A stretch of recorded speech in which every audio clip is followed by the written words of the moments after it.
Hey guys, welcome back to the channel. This is story about what if Naruto is beaten by villagers and decided to train under the Kyuubi no Kishin part 1. Before I start, please do support for more amazing content and comments for part 2. Do consider to subscribe my channel and share my video to your friends and check out the description as well. Let's start the video. October 10th.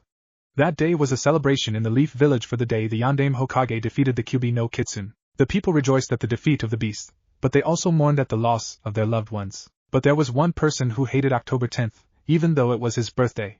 He hated it with a fierce passion. It was a young boy, with golden blonde hair, sea blue eyes and 3 whisker marks on each cheek. The boy was Uzumaki Naruto. Ever since he could remember, his life had been unfair. He had been hardly fed at the orphanage, and kicked out upon reaching the age of 4. He was 5 now, and had been living on the streets for a year.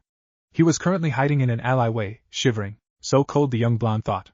He heard the villagers screaming as they searched for him. "Why won't they let me be? I've done nothing wrong. Here's down here." One of them yelled to the rest, catching sight of him. "Let's finish what the Yondaime started." Another called. They charged into the alley and Naruto did the only thing he could. Run. He turned and ran as fast as his small legs could carry him, but a ninja in the mob didn't like that. "Doton Numa!" At those words the earth in front of Naruto became muddy, causing the young Uzumaki to slip and fall face first in the mud. The villagers caught up and began to beat him up. He screamed in pain. Please. Stop. It hurts." He screamed. "It hurt us to watch our families get killed by you." One of them yelled at him, nailing him in the stomach with a kick, causing Naruto to cough up blood. "I never hurt any of your families. Honest." He tried to plead with them, but they wouldn't have any of it. "Let's burn him alive." A civilian yelled out, getting shouts of agreement from the others. A ninja stepped forward with a grin. "This is for my brother, you bastard." He made hand signs. "Katon, Gokakyu no Jutsu." From his mouth burst forth a large fireball. It engulfed Naruto, who screamed in absolute pain and anguish. He fell to the ground as the screaming stopped. The crowd cheered for a few moments. Several ANBU in hiding came out of the shadows, surrounding Naruto, who was breathing shallowly. The one in the dog mask Inu glared at the mob. "What do you fools think you are doing? You have assaulted a child for no reason, and you, Chunin, how dare you? We were just finishing off the demon." A civilian yelled, causing the rest of the mob to yell in agreement. Inu looked at them coldly. "For breaking the law of the Sandaime, you are all hereby sentenced to death." He made hand signs as fast as lightning, and lightning crackled in his hand. "Rakiri!" He sliced through every civilian and ninja there in a matter of moments. He went towards Naruto and picked him up. "All of you go inform Hokage-sama of what has happened here. I shall take Naruto to the hospital." "Hi!" They all disappeared besides one. This ANBU wore a cat mask and had long purple hair. "Will he be alright, Ina-senpai?" she asked, worry evident in her voice. "I don't know, but I don't want to know what will happen if I take any longer," Inu told her as he used his shushin to get to the hospital. Naruto's mindscape. Naruto sat up in what looked like a large pool of dirty water. He stood shaking, as he looked at what appeared to be a large gate. Where am I?" he whispered. He looked around where he was. On the walls were several strange symbol seals. Naruto thought to himself, the Hokage having shown some seals to the young Uzumaki a few times, but the scariest and biggest part was the gate in front of Naruto. It was huge, with several bronze gold bars before him. In the middle of the bars was a piece of paper with the kanji 4 seal. Behind the gate came a low growl. "So my jailer has finally graced me with his presence." A large eye opened, vermilion in color and slitted. "You came here much sooner than I was expecting." "I didn't think you would be here for another few years," said Blonde fell on his ass and stared with wide eyes at the eye. Slowly his sight adjusted to see into the darkness, and saw 9 tails waving behind the beast. "Why, you're the Kyuubi no Kitsune," the demon chuckled. "Well, you aren't as dumb as I thought you would be. But how the Yondaime killed you?" Naruto screamed at it. Kyuubi roared at him. "Do not speak of that damn Ningen." She stood, her tails waving wildly behind it. "It is because of him I am stuck in this damn cage." Wait, did he seal you inside me?" The demon let out a chuckle without humor. "So you figured it out?" "That's right. That mere Ningen could not hope to defeat me, so he sealed me within you." At this Naruto fell to his knees, tears falling. He held his head and the Kyuubi's look became one of sadness.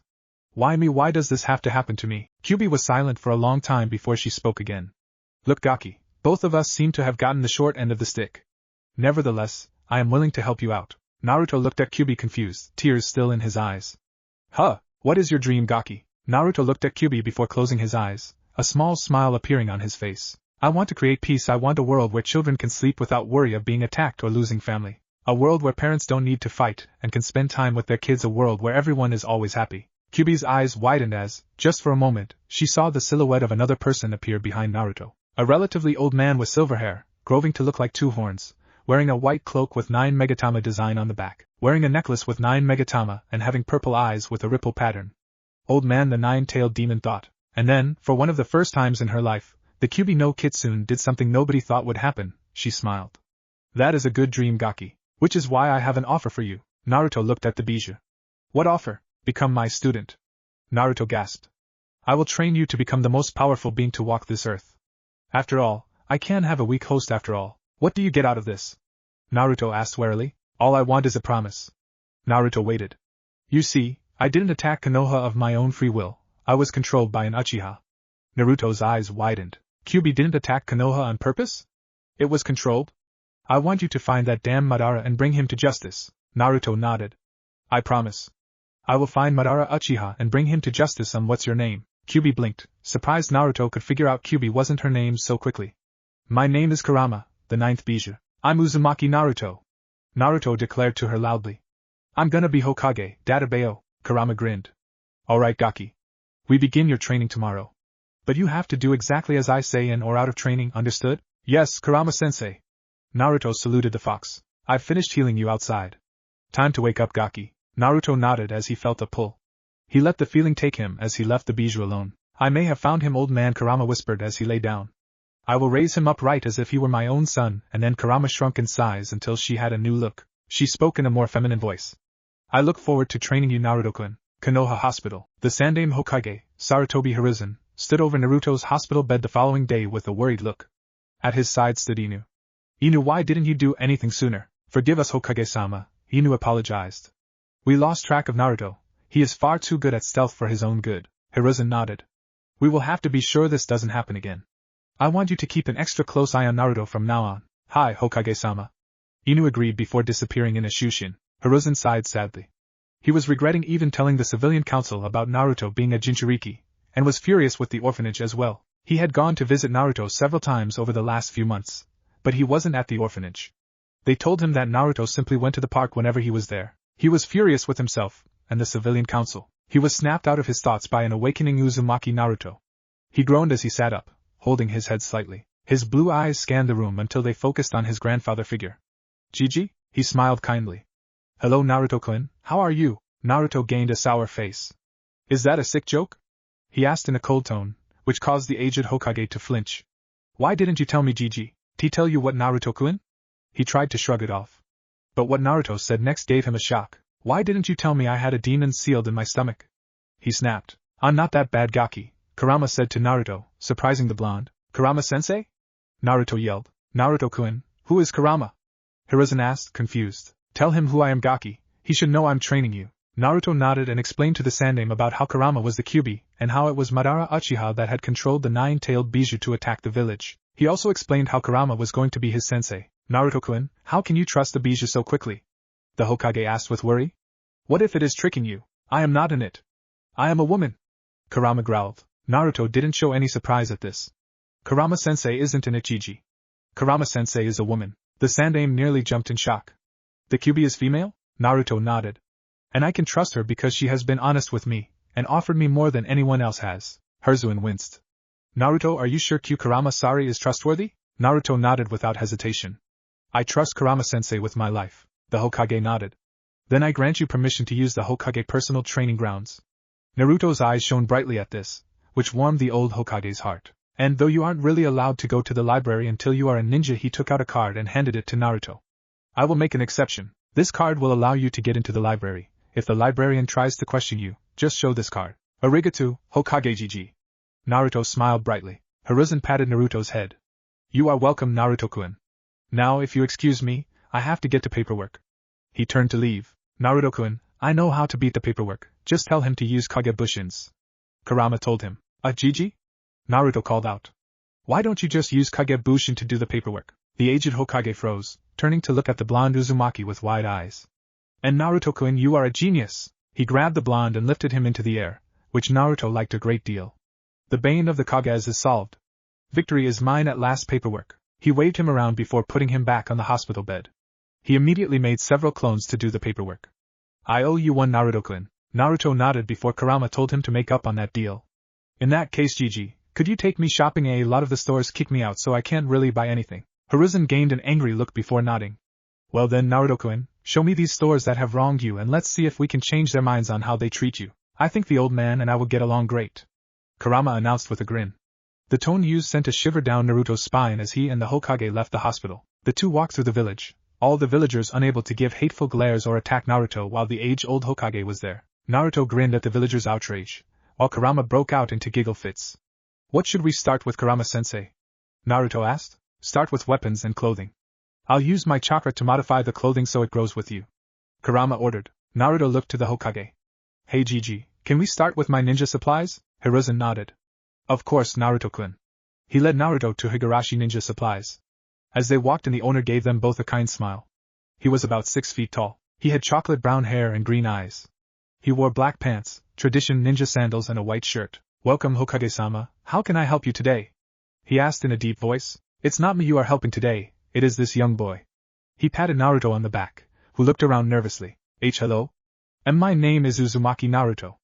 And nice to meet you, sir.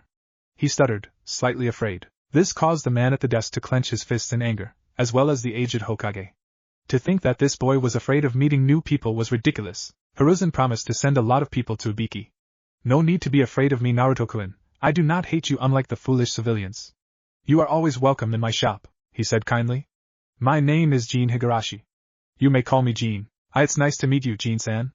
Naruto said politely, a bit calmer. Take your time looking around, Naruto-kun, Jin told him, and Naruto nodded. What do I need, Kurama-sensei? Naruto asked the vixen. 300 shuriken, 150 kunai, 100 explosive tags. Kurama told the blonde.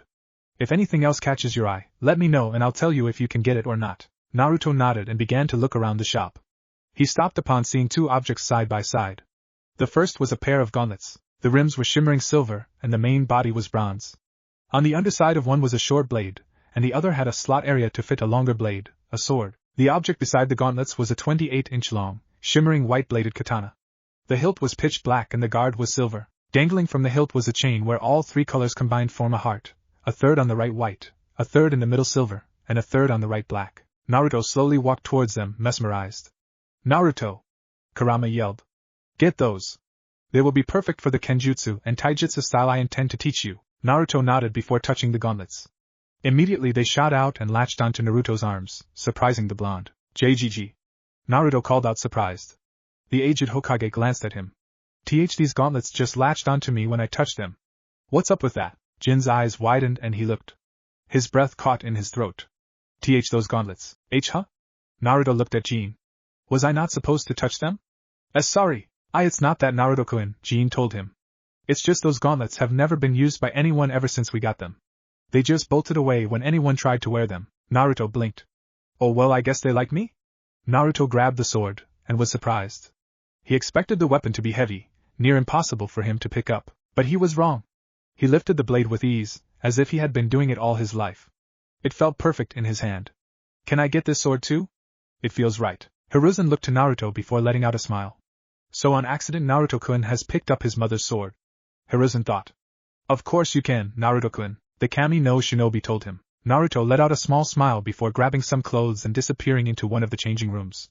Jin looked at the old Hokage. He is full of surprises, isn't he? Hiruzen smiled. Naruto-kun will surpass us all and be one of the greatest shinobi we have ever seen, perhaps even a good Hokage once my time is done, Jin snorted. Don't say that, old man, you have plenty of time, Hiruzen smiled. You are too kind, Jin-kun. But Naruto-kun will be Hokage someday. I can see that very clearly, then I'm in luck. Jin grinned. The possible future 5th Hokage is shopping here. Could be good for business. Hiruzen let out a laugh at that. The laughing ended, however, when Naruto came out the changing rooms, making Jin and Hiruzen gain wide eyes. Naruto looked incredibly good. He wore black ANBU style pants, and black ninja sandals. There were bandages on his right thigh connected to 2 kunai holster. Attached to the back of his pants was a shuriken pouch. He wore a chain mesh shirt, covered by a blood-red t-shirt. Lifted up on his head, like a pair of sunglasses, was a mask that was clearly a kitsune. Attached to his arms were the gauntlets. He also wore a black glove on his right hand, and bandages covered his left. In Hiruzen's eyes, for just an instant, he saw a silhouette behind Naruto. It was a man with familiar spiky blonde-haired man with sky-blue eyes. He had a happy smile on his face, wearing a white cloak with red flames at the bottom. Minato was Hiruzen's only thought. Even Kurama could not help but blush at the look Naruto had now. Despite only being 5, he looked so mature now. He would be a real lady killer in the future. How do I look? The blonde asked. Hiruzen smiled. Very good, Naruto-kun, like a true ninja. Jean nodded in agreement. Arigato. Naruto smiled. Oh, and Gigi? Kurama-sensei said that she will be modifying the clothes so that they grow with me, so I don't have to keep buying new sets. The Hokage raised an eyebrow. She can do that? Naruto nodded. Who is Kurama? Jean asked. Naruto's new sensei, Sarutobi said loosely. Jean nodded in response. Oh, Kurama said, grabbing her head. Grab some chakra paper too. Don't forget some sealing paper and ink. Naruto nodded and grabbed it. Gigi, I'm all ready. The Hokage looked surprised. Kurama wants you to practice Fuinjutsu? Naruto nodded. Kurama-sensei says it will help me learn writing really quickly and also reading. Plus it can be really useful in battle if useful, at least that's what she says. Jean nodded. Your sensei is very smart boy. Hiruzen smiled. Then we are ready to buy everything, Jean-kun. Jean nodded and looked over everything. That will be 30,000 yen. 100 yen equals 1 English pound equals 1.71 US dollar. Sarutobi nodded before paying for everything. The two said goodbye to Jean before leaving the store. What next, Naruto-kun? Hiruzen asked him. Can you use chakra gaki? Kurama asked him. Naruto frowned and motioned for the Sandang to wait. No, not yet. Kurama now frowned. For the next part you need to be able to use chakra. Ask the old man to help. Gigi, Naruto said. Can you help me unlock my chakra? I need it for what Kurama-sensei has planned next. He nodded. To my personal training grounds already, it seems. He and Naruto began to walk through the village, ignoring all the hateful glares Naruto was receiving. Oh, and Gaki, once you have unlocked your chakra I intend to give you a partner, like the Inuzuka's dogs. Kurama told him. What do you mean? Naruto asked. I have the ability to create life. As the Rikudo Sannin could before me, well, I cannot do it to his extent. Kurama admitted. I can only create other foxes, but I can give them certain powers and the ability to communicate with you. Naruto's eyes widened in surprise. But if you're sealed in me, how will they get out? They won't be a part of the seal, so they will literally be able to leap out of you without any risk of damaging the seal. Naruto nodded, but an idea Kurama could not sense was slowly forming in his mind. Here we are, Naruto-kun, Sarutobi said suddenly. My personal training grounds. Naruto looked in awe. Wow, Sarutobi smiled.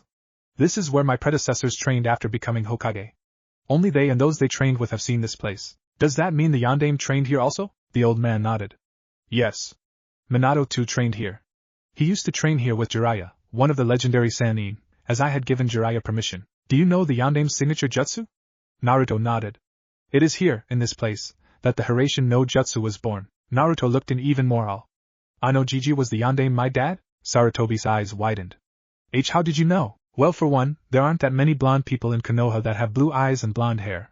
Besides those people that can look into your mind. The Yondaime was one and I'm another. Secondly, if you were to take away the whisker marks from my face I would look like the Yondaime as a child, from what I've seen in the pictures. And thirdly, you just told me.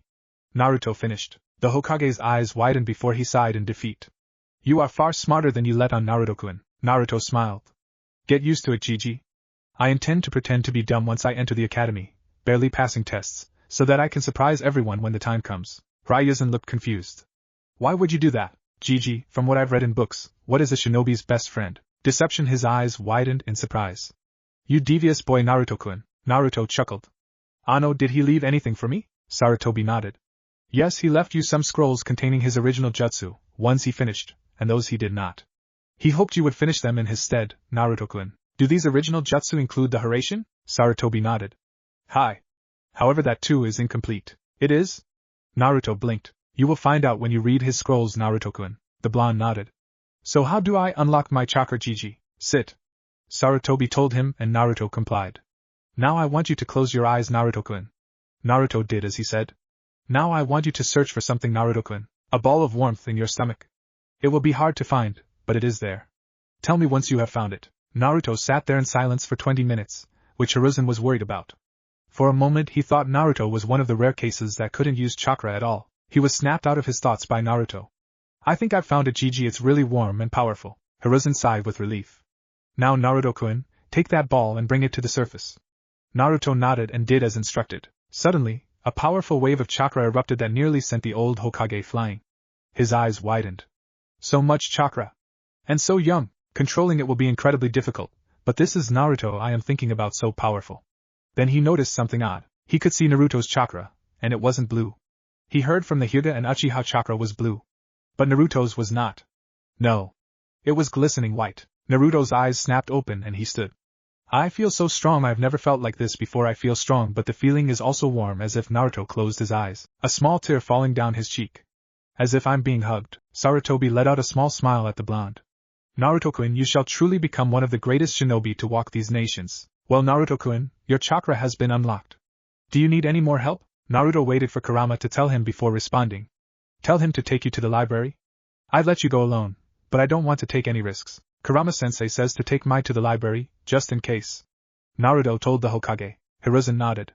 Very well, Naruto-kun, let's go. As they walked, thoughts swarmed in Naruto's head. He closed his eyes, thinking. Eventually, he asked Kurama a question.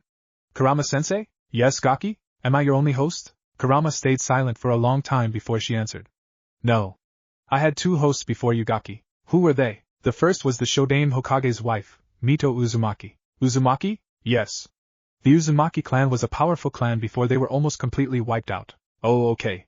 Who was your second host? It was Kushina Uzumaki, your mother. His eyes bolted open and widened. And my mother? Sarutobi looked at him. What about her? Naruto looked at the Hokage before looking away. Nothing. He went back to his conversation with Kurama. My mother? Yes. Kurama said, a hint of sadness in her voice. Your mother was my host before you. It's why you have your whisker marks. Her voice broke. Naruto, Did she love me? Naruto asked, surprising Kurama. Yes. She told him. I heard her final words when your father was sealing me. They both loved you with all their hearts, and deeply regretted they couldn't watch you grow up. Then it's enough for me. Naruto told her. But it's my fault. She screamed. It's because of me you're an orphan. Because of me you never knew a mother's love. Naruto nodded. But you weren't in control of yourself. You couldn't stop yourself. You couldn't tell you would be controlled again. It isn't your fault, it is Madara's. Never forget that. Okay, here we are, Naruto-kun. Sarutobi cut in before Kurama could respond. Let's go in. Naruto nodded. This is gonna be annoying for me. He muttered quietly as the two walked in. He got a glare from the receptionist, but it ended quickly with Sarutobi there. What books do I need, Kurama-sensei? Every book they have on Fuinjutsu. Every book on chakra control and channel your chakra into the chakra paper now. Naruto nodded and pulled out the paper. Hiruzen looked curiously and waited.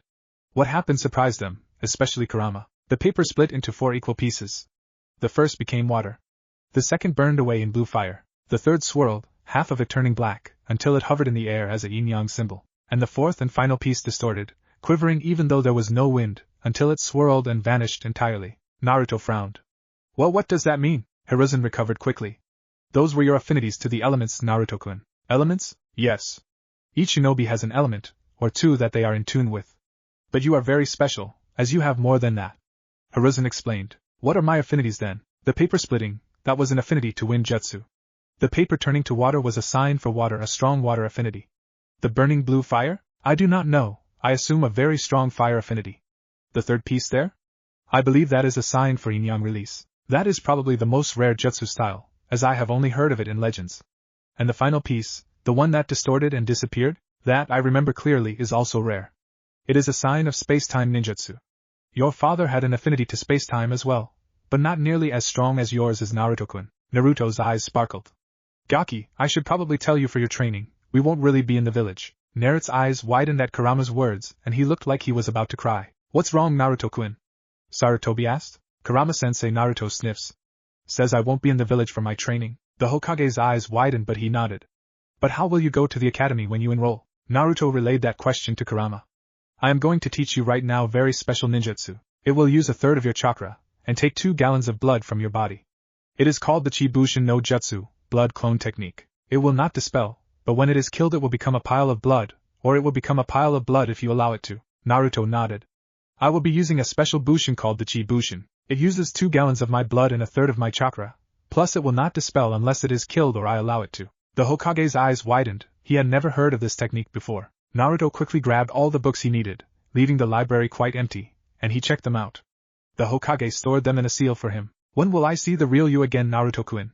Hiruzen asked. Naruto looked at him. In 7 years, when I'm 12. I could probably graduate early. But 7 years should be long enough for my training to be complete. Hiruzen nodded. Make your bushin quickly then. Naruto nodded and made an unfamiliar hand sign. It looked like the dragon hand sign, but the ring's fingers were stuck out as well, connected to the pinky fingers, and the thumbs were apart. He felt Naruto's chakra spike. Chibushin no Jutsu. Naruto's blood came out his mouth, and formed an exact replica of Naruto. Naruto looked to the Hokage. Buy him a bright orange jumpsuit. He will be acting stupid so that he is underestimated. He will pretend to be dumb on purpose, act like an idiot, but he will be perfect until I return. Hiruzen nodded. Goodbye Naruto-kun, I will see you in 7 years. He tapped a seal on his cloak and some scrolls popped out. These are your father's scrolls on his jutsu. I didn't feel it was safe to just leave them anywhere else, so I kept them with me at all times. He gave them to Naruto before hugging his surrogate grandson, who hugged him back. Goodbye Ji Hokage-sama. Naruto saluted, smiling at Hiruzen's surprised expression before turning around and leaving quickly. The Hokage sighed and looked to his clone. Come along Naruto-kun, he said. Time to get you an apartment. Several hours later, Naruto was far from Konoha in a forest. It had been untouched, no sign of any battle or any human being anywhere near there at all. So what should I start with Kurama-sensei? Naruto asked. Kurama grinned, and though Naruto couldn't see it, he still shivered. Gaki, get ready for 7 years of hellish training. Naruto gulped, but he grinned, the gears of fate beginning to spin as he did. He had only one thought. Bring it on. 7 years have passed since Naruto left Konoha for training. 7 years have passed since his Bushin has taken his place until his return. Because it wasn't really alive, it had no need for eat or sleep, so it worked on chakra control for the benefit of its true person for after it was dispelled. Sarutobi was very kind to him, despite being a clone. He helped him with chakra control, which improved with each passing day. He taught him several katan jutsu for the real Naruto when he returned to Konoha and the Bushin was dispelled. The Bushin did that. He trained. And trained. It was difficult to find him not training sometimes. But days passed, and he didn't stop. Eventually it was September, the day of graduation. Naruto walked straight to school from the training grounds, sighing. The Bushin was tired of needing to keep up this act for so long, it was getting pissed off. Pretending to like the Haruno bitch. Acting like an idiot, failing the exams on purpose. While goofing off in lessons and playing pranks was fun, it didn't help at all. He sighed and ran into the Hokage. Hey Gigi, he called. Sarutobi looked at him and smiled. Hello Naruto-kun, how are you? The blonde frowned. Want me to be honest? Sarutobi nodded. I'm sick of waiting for the boss to come back. He sighed. 7 years of acting like an idiot, 7 years of training, 7 years of being beaten up by those goddamn villagers. I shouldn't really have emotions, but I feel pity for the boss. I can't really feel the pain, but boss could, and for 5 years he was beat up, hated. It makes me wonder how he stayed sane. Hiruzen sighed. Yes, it was one of my many regrets. Telling the council Naruto was a Jinchuriki, it caused him so much pain. He doesn't blame you, old man, Naruto told him. He can't bring himself to hate any of these people, he loves them too much. Sarutobi beamed with pride. He is a very strong person, he will be the greatest Hokage this village has ever seen. Even stronger than the Shodaime. The Bushin nodded in agreement. Yeah, well, I better get to the academy. Don't want Iruka-sensei to be disappointed in me for being late on the day of graduation. Hiruzen looked at him. Doesn't the original return today? He nodded. God, I hope so. I do not want to be the one to take that goddamn exam. Hiruzen laughed. Well, run along Naruto-kun. Naruto nodded, and left for the academy. Meanwhile, on the streets of Konoha, someone walked on the streets. He wore black A&BU-style pants with black shinobi sandals. On his right thigh were bandages and a kunai holster. Attached to the back of his pants was a shuriken pouch. Both the holster and pouch were littered with seals on the inside. He wore a chain mesh shirt, covered by a blood-red t-shirt. Over his t-shirt, he wore a silver hoodie, a seal on the sleeve. What couldn't be seen was a pair of eyes on the inside of the hoodie, red and slitted. Underneath the sleeves was a pair of gauntlets, bronze with silver rimming. Under one was a short blade, on the underside of the other was a seal. He also wore a pair of black and red gloves, each one with a slitted eye, green in color. Under the hood, though it couldn't be seen, was spiky blonde hair with red tips that reached to the person's shoulders, sky blue eyes, and 3 whisker marks on each cheek. He stood at 5'11", tall for his age. Konoha, eh? The person mused aloud, a strangely deep yet normal voice. It's as friendly as ever. A voice snorted in his mind. These people won't change, partner, you know that. It told him. Hate to agree with him, a more feminine voice said in his mind. But I agree with the bastard, they won't change, the boy snorted. I know that, Kurama-sensei. And cows, I know how right you are, but we all gotta live with it, don't we? The voice now called cows chuckled. You won't ever change, Naruto? A familiar foxy grin appeared on his face. Damn fucking straight. Now where was I headed again? Kurama smirked. The blonde had become a great companion over the years. Hell, she considered him her very first friend, and a great friend at that. Ever since she had made cows, Naruto had been very happy, and though she pushed him, he was very determined and mastered everything she taught him, which surprised even her. We were headed to the academy, Gaki, for your grand entrance. Kurama reminded him. Naruto smirked. Yes that. Well, let's not keep them waiting, eh? All three grinned as Naruto walked towards the academy. Naruto arrived at the academy a full 2 hours early, so nobody was there. He shrugged at this and simply sat in his usual seat, between the pink-haired Banshee and the emo Uchiha. He sighed and rested his head on the table, covering his head with his arms so as to not get the light in his eyes. He vaguely wondered what he would have to do when the test of the original didn't arrive in time. The thought terrified him to his core. He hummed quietly, calming the chakra flow and letting it rise before calming it again. It was a chakra control exercise he had learned, which worked wonders for him as it helped him keep calm. He knew the original would find this useful when stupid people pissed him off. He concentrated chakra into his ears and blocked off his hearing so he would be able to keep peaceful. Before he had noticed it, he felt the vibrations of people walking into the room through the table. He raised his head and looked at the clock. Had 2 hours passed already? That was much faster than he thought. He sighed and unlocked his hearing. He immediately regretted it upon hearing a certain pink-haired Banshee screech in annoyance at a blonde girl. He groaned. I was here first, I know, pig. Pinky screamed. I get to sit next to Sasuke Kyuubi. No way, billboard brow. Ino yelled back. I get to sit next to Sasuke Kyuubi. Kami, kill me now. Naruto murmured.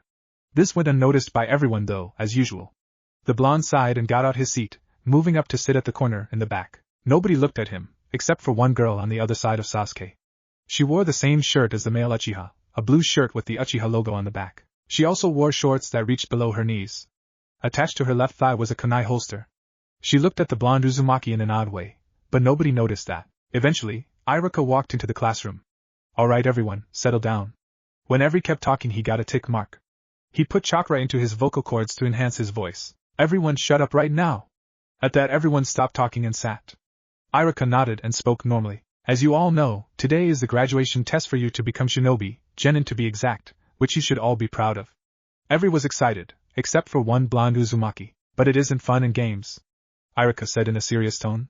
You dedicate your life to this, and you serve under the Hokage with your life, nothing less. I wish you all the best of luck in the exa. Before Iruka could finish, a voice boomed in the room. Finally, everyone looked around. What the one person said, which summed up everyone's thoughts except for one blonde in the classroom. He's here. Naruto thought excitedly. Finally.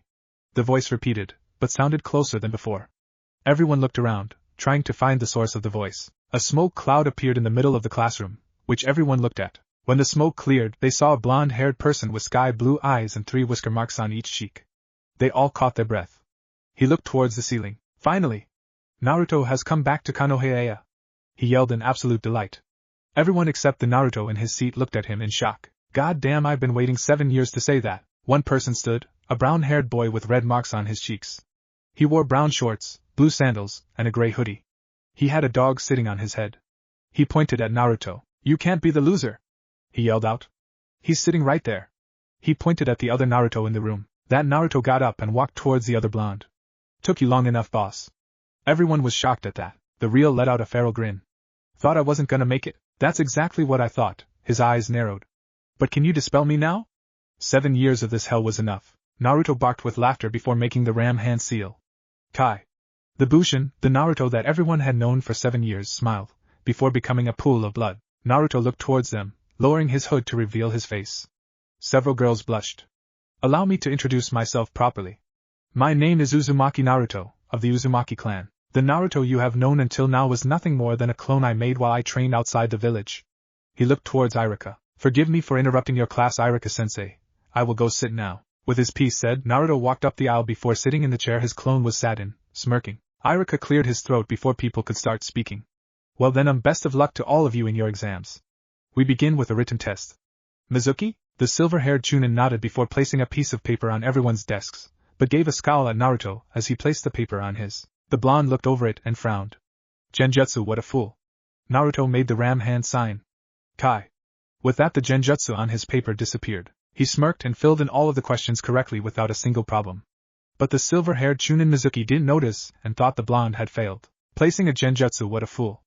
Naruto stated mentally. What a dumbass, cows agreed. Who wouldn't notice that?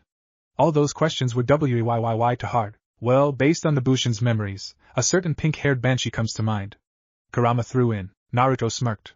Yes, that pink-haired bitch certainly wouldn't notice that genjutsu. Naruto continued the conversation with his tenant and his hoodie until the test was over. Mizuki greedily collected Naruto's paper, fully expecting to see wrong answers when they reviewed it. Alright, now with the written test over, it's time for the kunai and shuriken throwing. Iruka told them. Everyone got up and followed him. They arrived at the academy training field. In this test, you must throw your kunai and shuriken at the target. You throw 10 kunai and shuriken. Shuriken must be thrown at the same time, but kunai may be separately thrown. Now, let's start with Ami Ashura. And so Naruto waited for his turn. Unfortunately, they were going in order of their last names, so he was stuck until the end. He wasn't really paying attention, nobody did that good. It wasn't until he heard a name that he actually started watching. Sasuke Uchiha, Iruka called out. Naruto turned to watch this. He wanted to see how the two famed last Uchiha did at this. He chuckled without humor. Sasuke stood up and took the shuriken first. He watched the target for several seconds before throwing all the shuriken. Each one landed on the target, and the amount on the bullseye. Sasuke Uchiha shuriken throwing, 8 out of 10. Iruka declared. Very impressive. All his fangirls cheered, and Sasuke smirked. Naruto noticed out the corner of his eye that his sister also let out a smirk. Uchiha pride, Naruto thought. It will get them killed. Kurama and Kaos both agreed with him on that one. Next up, kunai? Sasuke nodded and grabbed the 10 kunai. Deciding to show off, he threw them all at the same time, but frowned as he didn't get the result he wanted. Sasuke Uchiha, kunai throwing, 7 out of 10. Iruka said. Still impressive. HN was all the Uchiha said before going to stand with his sister, who gave him a pat on the back for a job well done. Sayoko Uchiha. Iruka called, and the girl grinned before stepping forward. She grabbed the kunai and threw them all at the same time, getting a far better result than her twin. She smirked at the result she got, fitting for an Uchiha heiress. Sayoko Uchiha, 9 out of 10 on kunai throwing. Iruka nodded. Very good. What would you expect of the Uchiha heiress? She grinned, causing a lot of the boys to cheer for her. Naruto rubbed his temple. Kurama, I see why you hate Uchiha so much. What arrogant dickheads. Told you, Gaki, the Uchiha are nothing but arrogant bastards. Kurama confirmed. Sayoko got 7 out of 10 on shuriken throwing, which was just a bit worse than Sasuke, so the two were roughly tied with each other. Finally, once Sayoko had returned to her brother, the final name was called out. Naruto Uzumaki. Everyone looked towards him. He shrugged and walked forwards. What to do, Naruto thought. Hey sensei, mind if I use my own kunai and shuriken? Iruka nodded. If that's what you want. Naruto smirked before reaching into his shuriken pouch. He tapped a seal and pulled out 10 shuriken, all of them made of chakra metal, but nobody noticed. Naruto channeled a little chakra into them, making them sharper, before throwing them with deadly accuracy. They all landed on target. The amount on the bullseye. Naruto Uzumaki, shuriken throwing, 10 out of 10, perfect score. Iruka announced, surprised, as was everyone else. Was this the real Naruto? The one they never knew? Were the clone and the original that different? Naruto smirked, and tapped a seal in his kunai holster, pulling out 10 kunai. Everyone's eyes widened. How could he pull out 10 kunai from a tiny kunai holster? It wasn't possible. The blonde simply smirked before channeling wind and fire chakra into his 10 kunai. He threw them all and they went straight through the target in the blink of an eye through a boulder. The boulder caught on fire, causing it to melt. Everyone gasped. And Naruto Uzumaki, kunai throwing, 10 out of 10, perfect score. Iruka stuttered out, in complete shock. How could Naruto do so well? Naruto smirked before walking back. Too easy. Everyone looked at Naruto in a new light, except for a pink-haired banshee and the man she worshipped. Naruto Baka must have cheated. Sakura told herself. There is no way he could beat Sasuke-kun. Her inner self agreed. Sasuke thought. What a cheat. No way he could get that good, no-name orphan. I will find out his secret and get him out of this academy for it. Iruka then led them to the hall. There they tested them on breaking genjutsu. A Chunin placed a D-rank genjutsu. Their job was to break it. Naruto shrugged as the genjutsu was placed on him. He make a single-handed ram seal. Kai. The genjutsu shattered and blew the Chunin back. Everyone looked at Naruto in shock. Do I pass? He asked, causing everyone to face fault. Why yes, you pass, Naruto. Iruka told him. Naruto smirked before going to sit down. That god you taught me genjutsu. Naruto thanked Kurama. No problem, Gaki, Kurama said with a smile. What about a thanks for cows? The hoodie asked. I helped you with your genjutsu too, Naruto chuckled. You two cows. I don't know what I'd do without you. Stop, you're making me blush. Can hoodies blush? Cows didn't speak, but was seriously considering the question.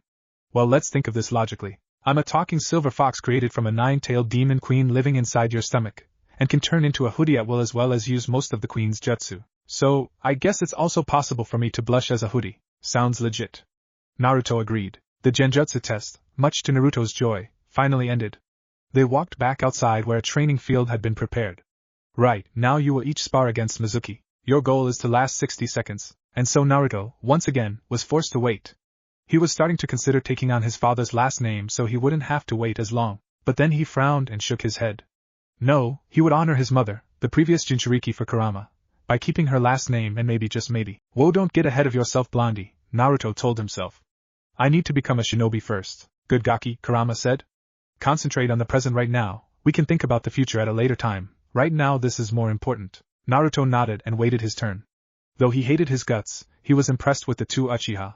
Sasuke and Sayoko were both able to last 52 seconds against Mizuki. Naruto chuckled, and hoped he wouldn't hurt Mizuki too bad. Not, he grinned. Uzumaki Naruto, Iruka called out and Naruto stepped into the ring. Ready? They both nodded. And begin. The second he said begin, Mizuki charged at Naruto, hoping to accidentally break his leg and end his shinobi dream. But nobody expected what Naruto would do. Naruto appeared in front of Mizuki in the blink of an eye, no ninjutsu, pure speed. He nailed Mizuki in the jaw with a right hook, sending him flying to the blonde's left. He then dashed and slammed Mizuki's skull into the ground with a powerful food stomp. Mizuki was no longer conscious. Everyone, especially a certain Hyuki heiress and Uchiha heiress, stared at Naruto in shock. After a while Naruto said, "A minute has passed. I've managed against the Chunin for a minute. I passed this test." Iruka blinked before nodding. "Why yeah, you passed Naruto on one of the other Chunin. Pick up Mizuki and take him to the medic's office." Well, time to start the last exam. He led them back to the main classroom, and opened one of the doors. "One by one I will call your name, and then you shall start the ninjutsu part of the exam." Everyone nodded and Naruto mentally groaned. Great, he had to wait again. I'm going to kill whoever came up with the idea of using last names to decide who goes when and shove my sword up their asses. Naruto growled. Cows whooped. That a boy. Kurama simply giggled at the blonde's anger. Naruto sighed. They will probably make us do the 3 academy jutsu, and then ask for any more so we can get extra credit, right Kurama-sensei? Kurama grunted in agreement. That's what happens now. Back when your mother was in the academy, you needed to know your elemental affinity, and know at least 2 C-rank ninjutsu. Didn't matter which, long as they were C-rank. Naruto frowned. Konoha has grown weak no doubt because of the civilian council taking over the academy, and making it easier so their children have shot at becoming shinobi. Naruto snorted. They will die so fast it won't even be goddamn funny. That will change when you become Hokage, Kurama teased. Right Gaki? Naruto nodded. You're damn right. I will put the academy back to the old ways. These civilians will have no right in this academy anymore. Only the serious shinobi. He noticed that Sayoko had returned to the room, wearing a Konoha Hittite. Kurama and Cows growled lowly. Uchiha slut. Cows yelled out, damn bitch. Kurama agreed. Calm down. Naruto ordered. We need to focus on Madara. Any other Uchiha isn't important right now. Uzumaki Naruto, Iruka called, and the name hung in the room. Everyone was deathly silent as the blonde rose from his seat and walked down the stairs. The two walked into another room, where Mizuki was sitting. Naruto stood in front of the desk as Iruka sat down. First show us a henge. Naruto nodded and without a hand sign, there was a poof of smoke. Mizuki and Minato's eyes widened. Standing where Naruto once was, there was a perfect copy of the Yondaime Hokage. Iruka took in the similarities the two shared, an idea forming in his mind. Naruto dispelled the henge. Next, Iruka nodded. Kawarimi. Naruto nodded and sudden, in his place, there was nothing. Iruka looked closely and saw a pebble. His eyes widened. It was impossible. Only Uchiha Mikoto could perform the technique to that level. Naruto appeared in front of them, smirking. Finally, Bushin. Iruka managed. Naruto frowned. Sensei, does it have to be a regular one? Iruka raised an eyebrow. You see, my chakra reserves are so big it is physically impossible for me to do a normal one. Iruka opened the rule book and looked through it.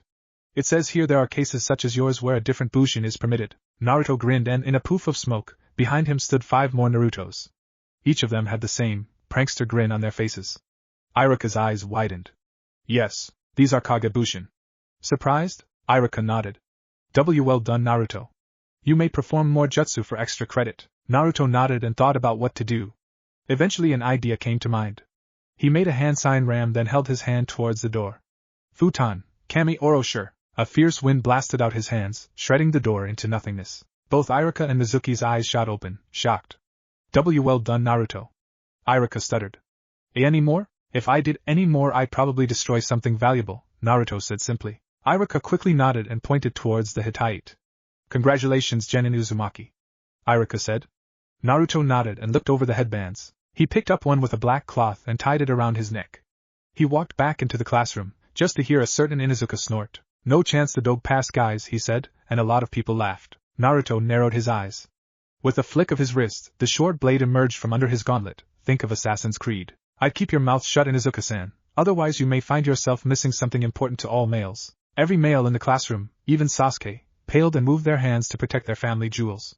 Kiba gulped and nodded.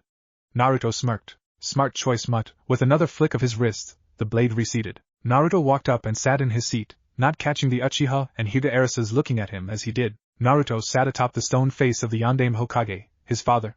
He stared upon Konoha as the sun set. Beautiful, he whispered. It was the perfect word to describe it. The village was beautiful at this time. It was only during the sunset that he felt fully at peace. He always felt as if he could die this peacefully. Gaki, stop those thoughts now, Kurama ordered. Naruto blinked. Sorry, Kurama-sensei, but you know what I mean, don't you? Kurama sighed, nodding. Yeah, I know what you mean. Oh, for Kami-sama, stop if you... Cows snapped. You act like an old married couple. Jealous? Kurama asked innocently. Can hoodies be jealous? Naruto asked. Kurama frowned, contemplating the question. Fuck you, Gaki, Naruto burst out laughing at that. Got you there, Kurama-sensei. Kurama nodded. Gaki, it's time for you to try that technique one last time, just to be sure you've mastered it. Naruto nodded. This would be the last step to his training. If he could do this, then he would be very difficult to defeat, and would put himself in the rank of an A rank, bordering S rank shinobi. He brought his hands together in a praying gesture, and chakra channeled within him. He whispered, on Myoto, Banbutsu Sozo. Slowly, in his hands something began to form. It was slow, but it was defiantly happening. After a minute or so, he pulled his hands apart to reveal a regular-sized crow sitting in his hand. It cawed, and Naruto smiled. I did it, I mastered the Banbutsu Sozo. The caw flew up and nestled itself on Naruto's head. I guess it likes me, I did create him after all. Kurama and cows snorted together. I'll call him Leo, Naruto decided. Leo cawed in approval at his new name. Keep using this technique regularly, making bigger things, Kurama told him. The faster you can do this, the better. Naruto nodded. Hi, Kurama-sensei. Suddenly Naruto felt very strong negative emotions as the sun set. He could feel the hatred and evil in the air. That's coming from Gigi's tower. I know this anger anywhere, Mizuki. Naruto's eyes flared and he vanished in a white flash. Mizuki was running through the forest, the forbidden scroll on his back, along with 2 very large shuriken. He was grinning to himself like a madman. Once I deliver these to Orochimaru-sama, he will give me all the power I need. And finally, I will be one of the strongest beings alive. He laughed like a maniac. He looked back, and his eyes widened as he quickly dodged a fireball. He landed on the ground as he looked at his attacker. Iruka, the Chunin, looked at Mizuki dangerously. Why, Mizuki? Why would you do this? Mizuki laughed, a laugh of pure evil. Because this village is pathetic. Weak. Once I deliver this scroll to Orochimaru-sama, he will make me one of the strongest people to walk the elemental nations. Mizuki cackled madly. Iruka quickly ran through hand seals, but wasn't able to finish because of Mizuki. While Iruka ran through the hand seals, he quickly unstrapped one of the shuriken from his back and threw it at Iruka. Iruka barely had time to kawarii with the log, but he didn't see the second shuriken following the other's shadow, and got struck in the back for his troubles. He coughed up blood and fell down. He tried to stand without success. He coughed up more blood. Oh, Iruka, Mizuki laughed. You poor fool. You could never match me. And it will be your downfall. He ran through hand seals as fast as he could. Goodbye, Iruka. Katon, Gokakyu no Jutsu. He shot the biggest fireball he could manage at Iruka, who just closed his eyes and waited for death, and waited, and waited. Iruka opened his eyes. Why hadn't any pain come? He looked up. In front of him stood a boy who couldn't be more than 13, with blood-red hair, a silver hoodie, black-style ANBU pants. But the boy also wore a kitsune mask, which was interesting since after the Kyuubi attack, nobody seemed to like foxes much. Iruka's first thought was it being Naruto, but Naruto's hair was blonde with red tips, not red. Mizuki, the boy said, shaking his head, but it sounded demonic. My, how the mighty have fallen. Jabroni, you got some guts though, stealing the Yondaime's sacred scroll of sealing? I'll admit you have some balls, but your life ends here today. Mizuki narrowed his eyes. And just who are you? The boy smirked and looked into Mizuki's eyes, causing the latter to take a sharp breath. The eyes were crimson slits. Like the Kyuubi, Jabroni, you think I should just tell you? Mizuki snarled. That's exactly what It doesn't matter what you think. The redhead snarled. Now you better hand over that scroll before I kick your candy ass all over this damn village. Mizuki backed up, a bit scared now. Who the hell are you? The redhead smirked. They call me. He vanished in a flash of white, and sent a hand through Mizuki's chest, holding his heart in front of the Chunin. The White Death. With his piece said, he crushed the heart in his hands, causing Mizuki to fall down, dead. The boy froze at what he had done. He's dead, he thought, scared at what he had done. You did what you needed to do, Naruto. The voice of Kurama came. He deserved to die. You're right, he whispered quietly, the demonic tone gone from his voice. He took the scroll and went to Iruka. You okay? Iruka coughed up blood. I'll take that as a no. Naruto chuckled. He took the shuriken out of the Chunin's back before healing him. He then backed away. Iruka stood. Thanks for the help, but who are you? Naruto frowned and thought for a moment. It was then Kurama provided a good name for Naruto to use.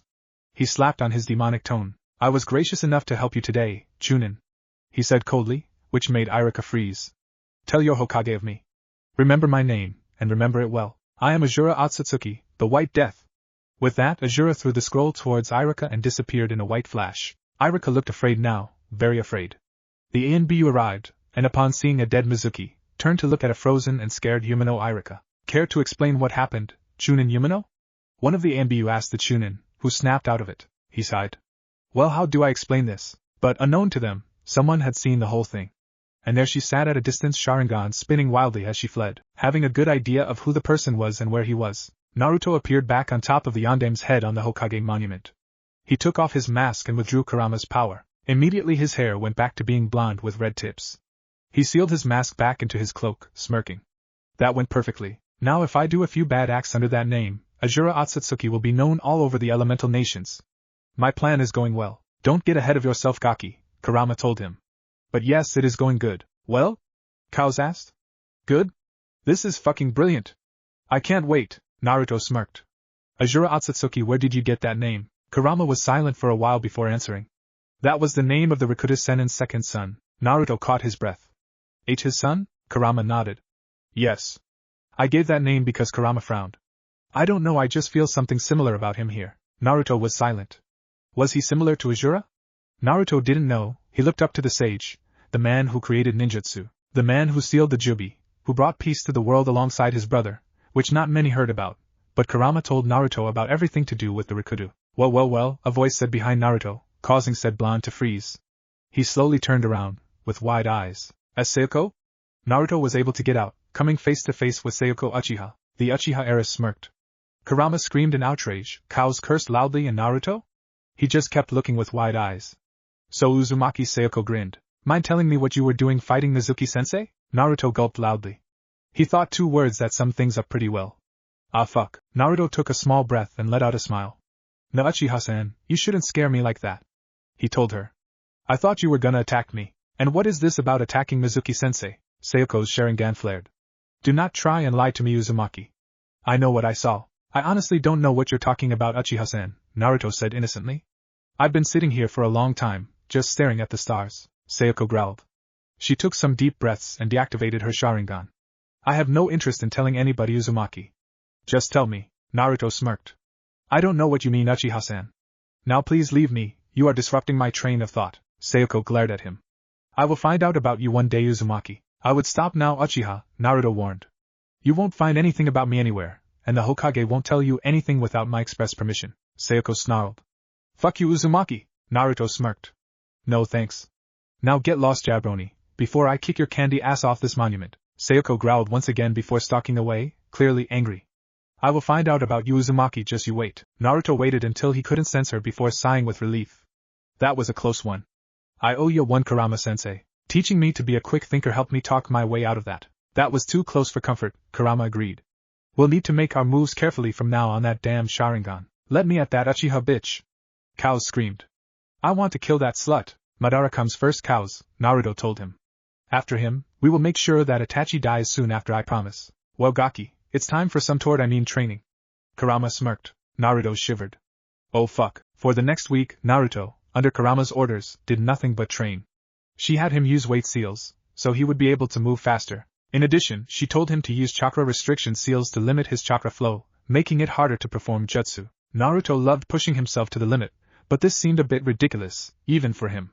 But despite this, he loved the training. On the way to the academy, he decided not to take off the seals. This way I have a trump card just in case, was his reasoning. If he took off his seals when he really needed to, then his opponent would fall very quickly, not knowing what hit them. He grinned at this idea. He would be much stronger with this. Kurama and Cows agreed as well. Surprise was always a good use. Naruto arrived at the academy a few hours early, sitting in his usual seal. He tapped a seal in his pants and was holding a book. The title read, Level 8 Fuinjutsu. He studied the seals in the book, committing each one to memory, what it looks like, what it does, its name, everything. He would of course have to practice drawing them so he could use them in battle. Naruto didn't pay attention as many of the students walked into the room. He was too engrossed in his book. However, when he felt someone sit next to him, he felt the glares of every boy in class on him. Looking to the side, he noticed the person sitting next to him. Sayoko, he growled lowly. Said Uchiha grinned. Problem sitting next to me, Uzumaki? Naruto wanted to say something rude to her, but he bit his tongue and just went back to his book. He flipped the page, scanning the seal. What you reading? The Uchiha asked him. Naruto looked at her. None of your business, he said coldly. He had no love for the Uchiha. They were the ones that beat him up most as a child. They even beat up his clones. He was incredibly happy to find out Itachi had killed them all. He looked back to his book, ignoring everyone around him. It wasn't until Iruka walked into the room that he closed his book and paid attention. Iruka smiled. I'm glad to see everyone from the academy here and well rested. Iruka-sensei, one called out. Where is Mizuki-sensei? Iruka's frown faltered. I won't lie to you, he told them. Mizuki was a traitor. Everyone, except Naruto and Sayoko, gasped. He stole the sacred scroll of sealing from the Hokage Tower, and planned to take it to the S-rank missing nin, Orochimaru of the Sannin. Naruto stared on, impassive and uncaring. But let's not dwell on that. Iruka put on a smile. You are all genin of Konohagakure no Sato. You are the new generation of shinobi, and I expect you all to do us proud, make name for yourselves, and defend the village to the best of your abilities. Everyone cheered. Now, because you are just genin, we will be putting you in teams, along with a Jounin sensei to help you on the way to becoming true shinobi. Now Team 1 is? Naruto blanked out, not really paying attention. He would listen when his name was called. He just kept reading his book, studying a very powerful katan sealing technique. It wasn't for another few minutes that he heard his name, Uzumaki Naruto. Naruto's head rose to look at Iruka. Haruno Sakura. Sakura groaned in annoyance. Uchiha Sasuke. Sakura screeched in joy while Naruto groaned. The brother of Itachi Uchiha had no reaction. Uchiha Sayoko. Naruto cursed not so quietly, while both Uchiha smirked. Your Jounin sensei will be Hatake Kakashi. Naruto rose his hand. Sensei, why is our team made of 4 genin and a Jounin while the others are made of 3 genin and a Jounin? He wasn't listening, but he knew how the system worked. Iruka looked at him. Hokage's orders. He said that, to make sure this team is fully balanced, you needed 4 genin and a Jounin sensei. Naruto groaned but nodded. If anyone had bothered looking, they would have seen a small smile on Sayoko's lips. Anyway, Team 8 is Aburayan Shino, Inuzuka Kiba, and Hyuga Hinata. Your Jounin sensei is Yuhi Kurinai. The 3 of the genin nodded, but Hinata looked upset at not being with Naruto. Team 9 is still in circulation from last year, so Team 10 is Yamanaka Ino, Akimichi Chuji, and Nara Shikamaru. Your Jounin sensei is Sarutobi Asuma. Ino groaned in annoyance at being paired with the lazy ass and the chubby kid. Chuji and Shikamaru looked quite happy to be paired with each other. Your Jounin senseis will be here at 1. For now, it's time for lunch. Everyone nodded and stood, except for Naruto. They all left the room, leaving the Uzumaki to his book. After a few minutes he tapped a seal on his cloak, producing a sandwich. He took an experimental bite. It's good. He took a second bite and continued reading. The Kurama-sama? Cows spoke. What cows? Kurama grunted. Why are you helping this Gaki? I can't sense anything special about him. What drove you to help him? Kurama frowned. There is something familiar about the Gaki. It reminds me of one of 2 people I truly respected. And who were they? That is for me to know, and you to find out. Naruto was unaware of this conversation as the 2 were speaking outside of the mental link. So the blonde just kept on reading, unaware of the conversation between the 2. He was vaguely aware of the door opening and someone sitting next to him, but he paid them no heed. It wasn't until he felt the tap on his shoulder he glanced over. What do you want, Uchiha-san? The Uzumaki heir snapped, getting annoyed with her. I just want to talk doge, she said to him. His eyes narrowed. You aren't making a good conversation starter, Uchiha-san. Why won't you speak to me with any respect? She asked. Because you haven't earned it. I am an elite Uchiha. You should show me the proper respect. So what if you're an Uchiha? He asked suddenly. Respect is not given, it is earned. If you expect me to bow down before you just because you think you deserve respect. Honestly, I have more respect for Itachi than for you. Her eyes flared. How dare you? He did not get my respect from being an Uchiha, or anything like that. Certainly not by killing each and every one of them. He gained my respect by training hard every day to become as strong as possible. He told her. It doesn't matter. She growled. Training means nothing. He told me hate is the only thing that will help me grow stronger. Then you are a fool, he told her. How dare you? If he was telling you to hate him, then maybe he was trying to hinder you so that you wouldn't grow stronger, unable to kill him? She closed her mouth. She hadn't thought of it that way. It made perfect sense. If her brother wanted her to lose against him, he would give her false information on what to do, so that she would grow weak and unable to kill him. It made perfect sense now. Maybe I should train more, she thought. Consider my words, Uchiha-san. With that, he used chakra to block off his ears so he couldn't hear her. She didn't even make an attempt to speak to him again. She was considering his words, and simply let him study his book. He ran his fingers over the seal. He did it several times, as if he was writing it. Nearly 2 hours had passed as Naruto and the rest of his team waited for their Jonin sensei. Naruto read his book, not paying attention to the others. Sasuke kept brooding out the window. Sakura was growing very impatient.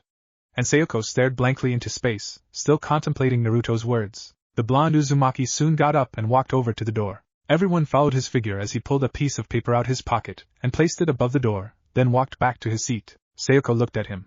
What did you place above the door? Naruto shrugged and went back to reading his book. Sayoko could tell there was something about that piece of paper that definitely wasn't normal. There was a huge difference between the Naruto she knew, the dope, the loser, the class clown, and this Naruto, the star, the rookie of the year, the powerhouse. He seemed more mature, smarter, dangerous.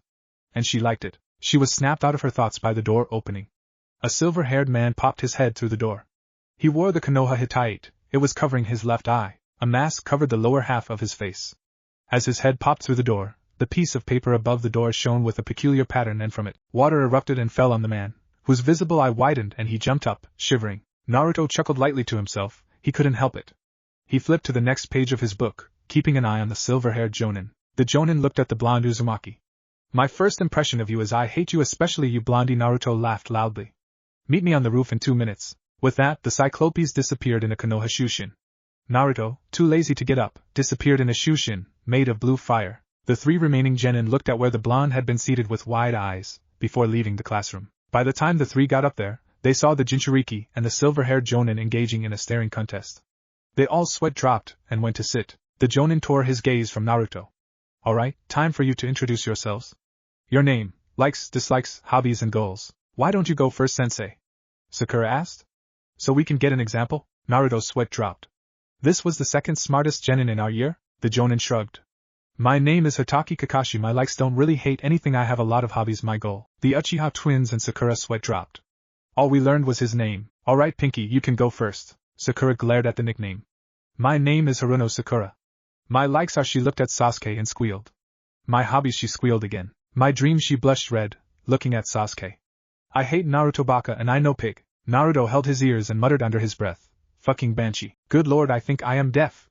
Cows complained. You next, Emo, Kakashi said to Sasuke. He glared as well before speaking. My name is Uchiha Sasuke. I hate a lot of things and I don't particularly like anything. My hobbies are none of your concern. What I have is not a dream, it is an ambition. I am going to restore my clan and kill a certain someone. Kakashi looked at him. As I thought, Sakura blushed. Sasuke is so hot, I died a little writing that QQ. Sayoko shook her head, thinking about Naruto's words. Is it really worth it to kill Itachi now? Naruto glanced at the Avenger. Itachi would kill him 5 times before a second was over. Alright, your turn, princess. Kakashi pointed to Sayoko. She liked the nickname, having no complaints. My name is Uchiha Sayoko. My likes, I guess my brother may be a certain someone. She blushed lightly, which caught Sasuke's attention. I'll have to test this guy, was her twin's thought. My dislike, somebody in Suiton Ninjutsu. My hobbies, reading, planning to add something else to the list. My dream, kill the same person as Sasuke, start a family. She glanced at the blonde, blushing. But nobody saw it, other than Kakashi. Kakashi raised an eyebrow. She likes Naruto? How interesting, your turn, blondie. Naruto chuckled. My name is Uzumaki Naruto.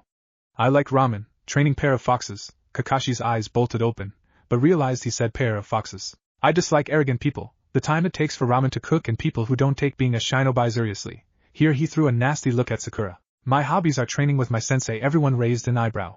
The boy had a private sensei? Sasuke was angry at this. He and Sayoko were the last Uchiha. They deserved a private sensei. Speaking with my friends, and pranking. My dream, Naruto gained a very thoughtful look.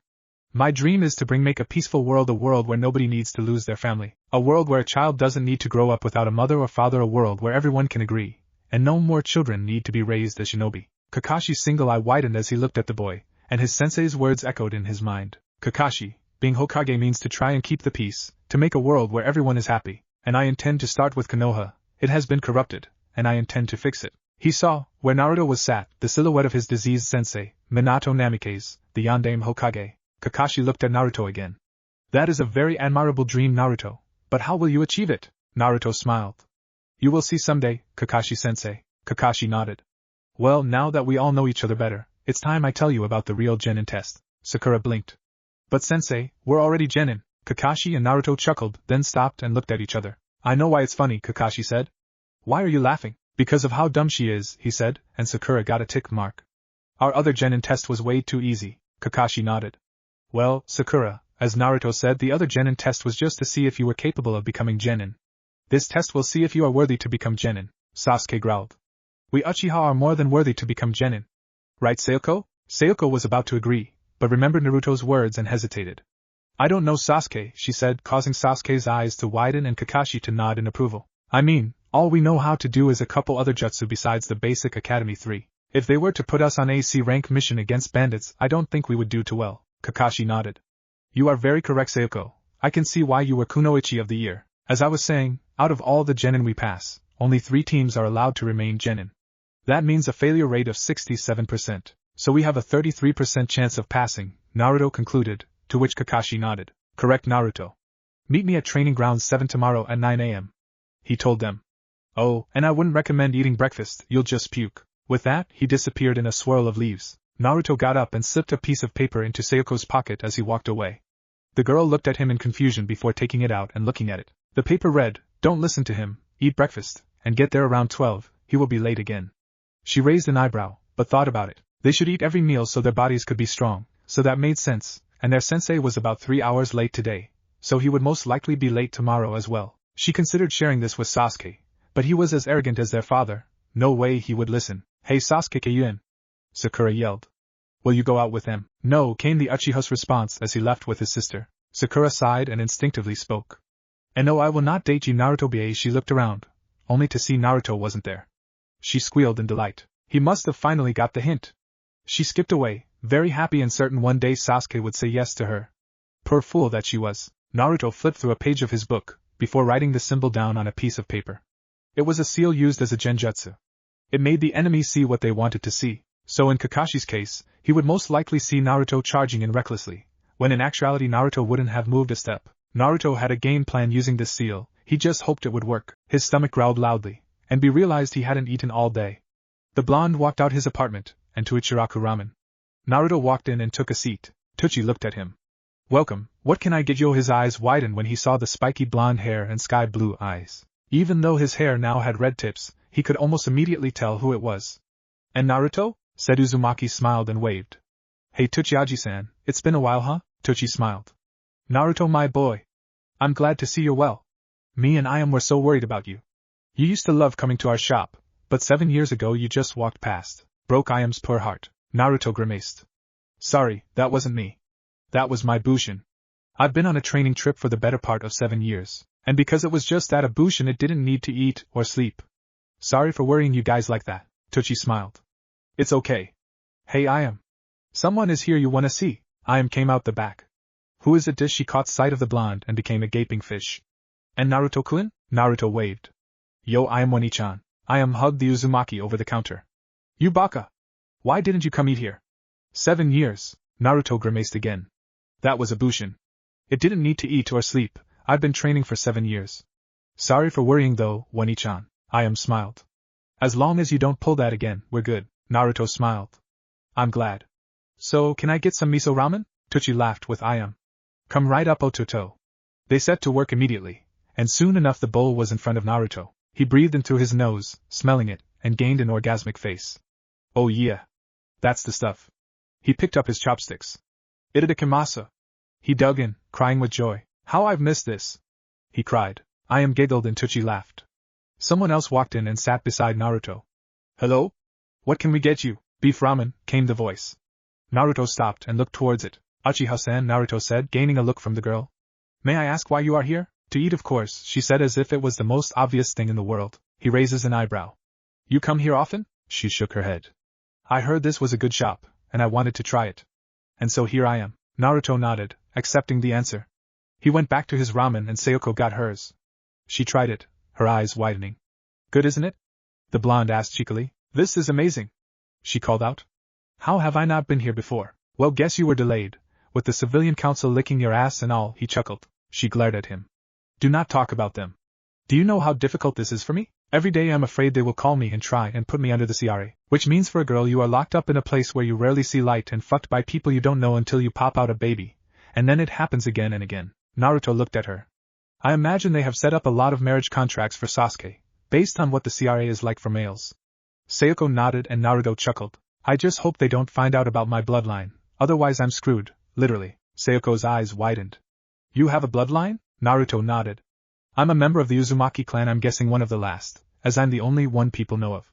Sayoko gained a sympathetic look. We Uzumaki have a lot of abilities to our bloodline. The first is longevity. We live for an absurd amount of time. One Uzumaki leader lived to 200. Another is our insane chakra reserves. It's why my clone couldn't do the regular Bushin. Even a third of my chakra is too much. As such, we cannot perform a lot of low-level ninjutsu, and no possibility of using genjutsu. There are 2 more aspects to my bloodline. What are they? Sayoko asked, enthralled by his speech. The first is a godly talent for fuinjutsu, the sealing arts. The last aspect he trailed off. What is it? That's for you to see. A mischievous glint appeared in his eye. She pouted. No fair. Tell me. Naruto paid for his meal and stood, turning from her. I do not trust you nearly enough yet, Uchiha-san. With that, he left the ramen stand. Sayoko looked at his retreating figure, before turning back to her ramen. She tasted it. It wasn't as good as when Naruto sat with her. Sasuke and Sakura were waiting at Training Ground 7, it was around 12. Sasuke sat at the base of a tree, in the shade of the tree, meditating. Sakura, on the other hand, had asked out Sasuke 20 times while Sasuke was there, and he had said no each time. For the time being, she had given up, and was pacing vigorously. Where is Naruto Baka and Sayoko-chan? Sakura said after a while, catching Sasuke's attention. It's bad enough our sensei is late, and now those 2 are. She gasped. See, could they be dating? Sasuke growled. If you ever say anything like that again, I will personally make sure you are incapable of saying it again. Sakura paled and nodded, afraid of inciting her beloved Uchiha's wrath. But seeing Sasuke angry also turned her on so much. She just wanted to leap on the Uchiha and ride him all night low. She was snapped out her thoughts by a familiar voice.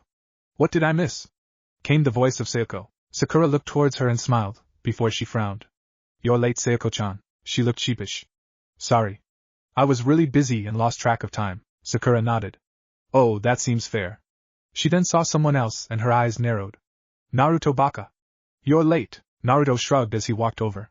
Sorry, I got lost on the road of life. In the trees, watching them, the silver-haired Jonin had a small tear in his eye. This boy will be my true apprentice. Fuck you, Uchiha. Naruto had the strangest feeling he had just one-up Sasuke, and he liked it. He let out a small grin. He closed his eyes and let his chakra spread out. His gaze fell on one particular tree. Kakashi's visible eye widened. How does he know where I am? Naruto smirked and mouthed. Teamwork is important, right, sensei? The Jonin froze, shocked.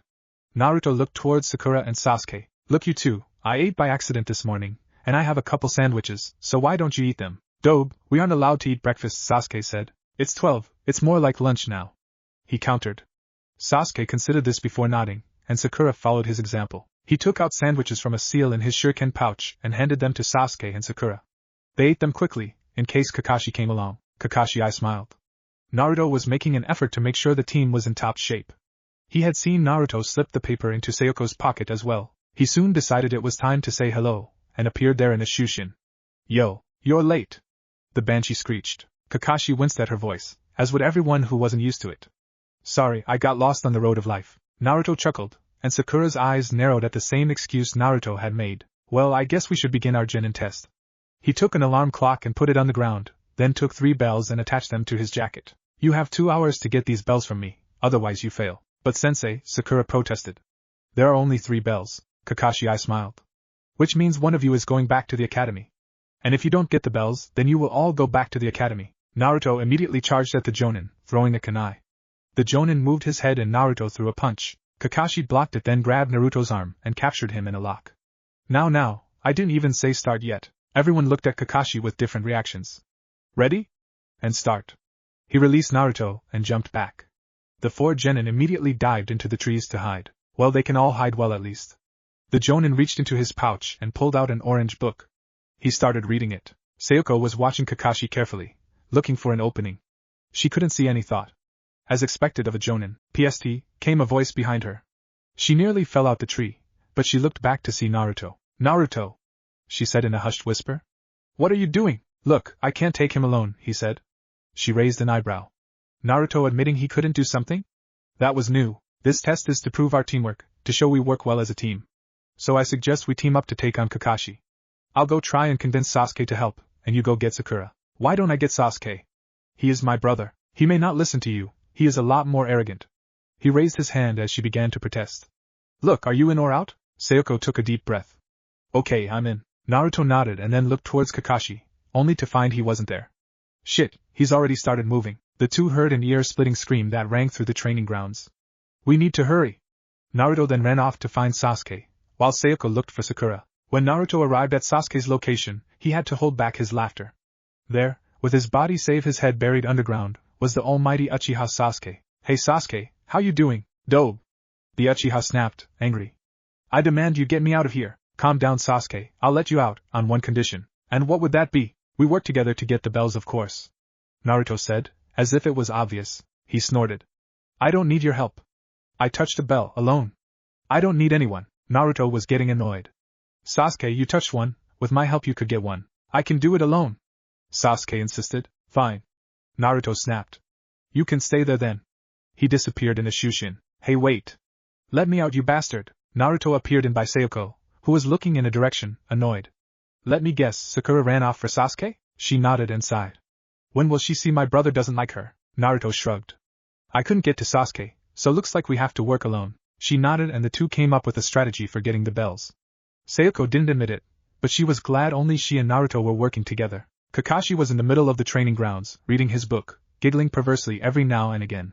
He then closed his book and turned to see Naruto. Well, if it isn't our blonde knucklehead. Naruto smirked. That was in the past Kakashi, let me show you what I can do when I'm serious. He held his finger in front of him, a seal made out of his chakra coming into existence. Kakashi's eyes widened. Heido number 4, Byakurai. A thin bolt of white lightning shot from the seal, and Kakashi jumped out the way. Sealing techniques? You really are an Uzumaki. Kakashi put his book away, he couldn't take it easy against this foe. Naruto made some hand seals. Futon de Tapa. A blast of wind shot forward, but Kakashi was quick to make hand seals of his own. Doton, Dorihiki.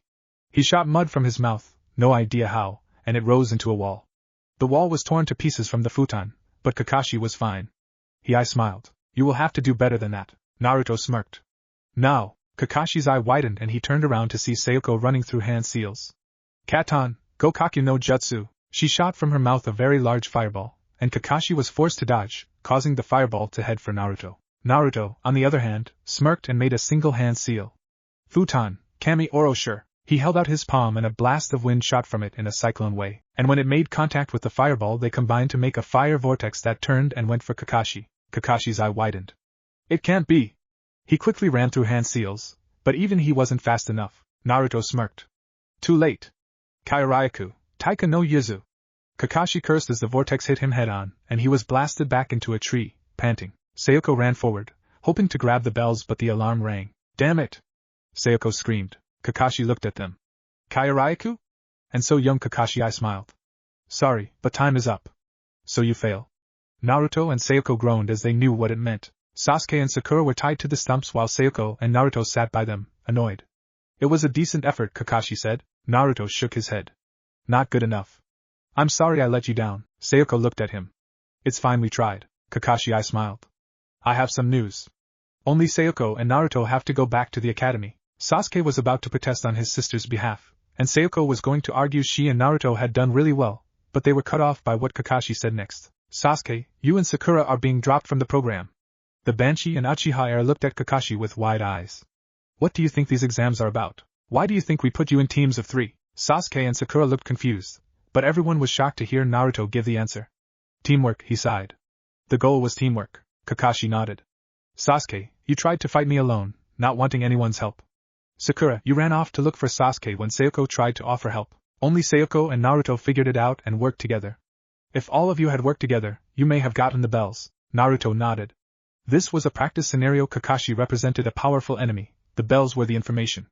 The only reason there were 3 was to drive us apart. Once again, Kakashi nodded. Being a shinobi isn't fun and games. It is a career and a single second could cost you your life. Kakashi put a kunai to Sasuke's throat. Sakura, kill Naruto or Sasuke dies. Sakura flinched and everyone noticed her made a very distinguishable gesture to her kunai holster, even though she was tied up. Kakashi took the kunai away from Sasuke. That's what it means to be in a difficult information. Choosing the mission or your friends. Kakashi walked over to the memorial stone. Some of my best friends and comrades died because of situations like this. That's why they are on this stone. Naruto sighed. He got up and walked over to stand beside Kakashi. My mother and father, he began, catching everyone's attention. They died for me. They died so that I could be given a chance at life. Their names are also on this stone. A few tears fell, and it is only by living that I can honor their sacrifice.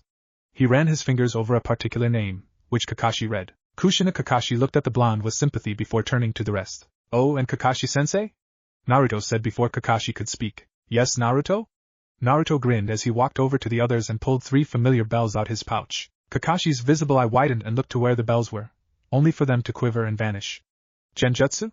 But when did you? Naruto smiled. Right at the start. Flashback no jutsu. Naruto immediately charged at the Jonin, throwing a kunai. The Jonin moved his head and Naruto threw a punch. Kakashi blocked it. Then in that instant, he placed the seal on Kakashi. Quickly activating it for a brief instant, he grabbed the bells and stuffed them into his shuriken pouch, then deactivated it. Kakashi then grabbed Naruto's arm and captured him in a lock. Now, I didn't even say start yet. Flashback no jutsu. Kai, why you did it that early on? Kakashi was shocked. Then why did you have me team up with you? Sayoko yelled. Naruto smiled.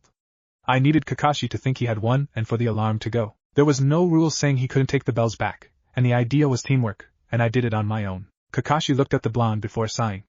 Well, Naruto, who will you give the bells to? Naruto looked at the 3 before putting a bell on Sasuke and Sakura's heads. I'll give a bell to these 2, he walked to Sayoko. And I'll share a bell with Sayoko. Sayoko blushed when her first name was used. Kakashi raised an eyebrow. You never said we couldn't share a bell. Kakashi I smiled. Very well, Naruto.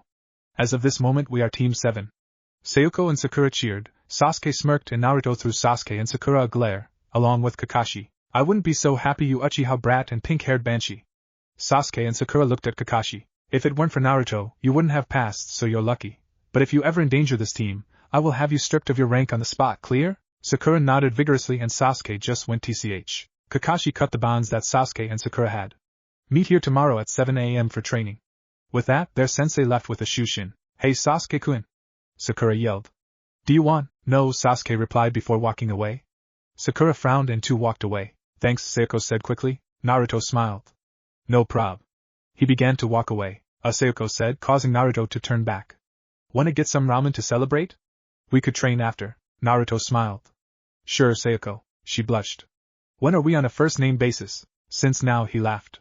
He walked past her. You coming, Sayoko? She nodded. Yeah, I am Naruto. Naruto and Sayoko walked slowly towards Ichiraku's. There was silence between the 2 as they made their way there, before Naruto gained a curious look and turned to Sayoko. By the way, how did you get to the Hokage monument so quickly? I can sense emotions within a big radius, so I don't know how I couldn't feel you right behind me. Sayoko gained a sheepish look. Well, I kind of copied the Shushin no Jutsu with my Sharingan. It was a much faster way to get around. That makes sense now, he said. By the way, what was that yellow flash thing you did? She asked. Naruto shook his head. Don't know what you're talking about. Sayoko rolled her eyes. Naruto, I promise not to tell anyone, really. Just tell me. Naruto sighed. You are gonna pester me till I tell you, aren't you? She nodded. Fine. I based it on the 4th Hokage's Hiraishin no Jutsu. It's called the Shunji Shunken Ito. Shunji Shunken Ito? She frowned. Instant teleport? I was 8 when I came up with the idea and the test worked, he shrugged. Cut me some slack. Well, you disappear in a flash of white. Come up with something based on that, she ordered. Naruto sighed. Fine, how about Shurikami no Shiso? White God disappearance. She thought about it. I like that, way cooler sounding. Thanks, he chuckled. So Sayoko hesitated. How about we talk about our techniques? If we are gonna be a team, we should know our moves, in case of battle. Naruto scratched his chin. Sounds reasonable. They walked into the ramen stand to be greeted by Tucci. Welcome. What can I get you? He asked. Miso ramen for me, old man, he smiled. Beef ramen please, Sayoko said. Tucci nodded. Coming right up. Sayoko looked to Naruto. I use the academy-style taijutsu. I know a couple genjutsu, thanks to my Sharingan. I know a few katan techniques and the Academy 3 ninjutsu. Your turn. Naruto nodded. He decided not to reveal too much. I use a lost taijutsu style called Panuken Odori. I use another lost kenjutsu style called Fujin Odori. I can use katan, futon, and suiton. I can use several other ninjutsu besides those. I can use a few high-level genjutsu. And finally I use fuinjutsu. Sayoko's eyes widened. I haven't even heard of some of those things. Naruto chuckled. I would be surprised if you had. Panuken Fire God? The blonde nodded. My sensei knew a lot of lost fighting styles. Panuken Odori is just my main taijutsu style. While their ramen was placed in front of them, the 2 began eating, Sayoko still surprised by what Naruto told her. Could you? She trailed off. See, could you teach me? Naruto stopped and looked at her. What? I want you to teach me, she repeated. Please? Why do you want me to teach you? I can tell you have been hiding a lot of your skills, and you are the only one who has this much knowledge that I know of. So please teach me? Naruto scratched his chin. What do you think? I say teach her, we can get her on our side. Cows said. Much as I hate to admit it, a Sharingan would be hella useful. I'm with cows, Kurama decided, after a moment of silence. I can tell you now that Jonin will teach you very little, so if you teach her she will grow closer to you and follow your orders, not that scarecrow's. Naruto nodded. Okay, I'll teach you. She smiled and hugged the blonde tightly. Thank you. Naruto blushed, causing Kurama to growl lightly and cows to blow up with laughter. Why, you're welcome, Sayoko. She held the hug for a little longer, until she realized what she was doing. She blushed heavily and broke the hug. Why yes, so wanna train after we finish eating? Naruto nodded. Why yeah, I'd like that. The two began eating once again. Naruto ate much slower than he usually would. I know Naruto? Naruto looked to her. Yeah? What made you leave for 7 years? Naruto frowned and sighed. On my 5th birthday, I was beaten heavily by the villagers, I nearly died. But I was saved by the ANBU. I woke up in a hospital and spoke with the Hokage. He took me to get new clothes, weapons, etc. Then we went to his personal training grounds. Sayoko's eyes widened. Nobody was allowed to go there except the Hokage and the people he trained with. Yet Naruto could? It was incredible, but also unfair, and I unlocked my chakra. After that I made a Chibushin which took my place for 7 years.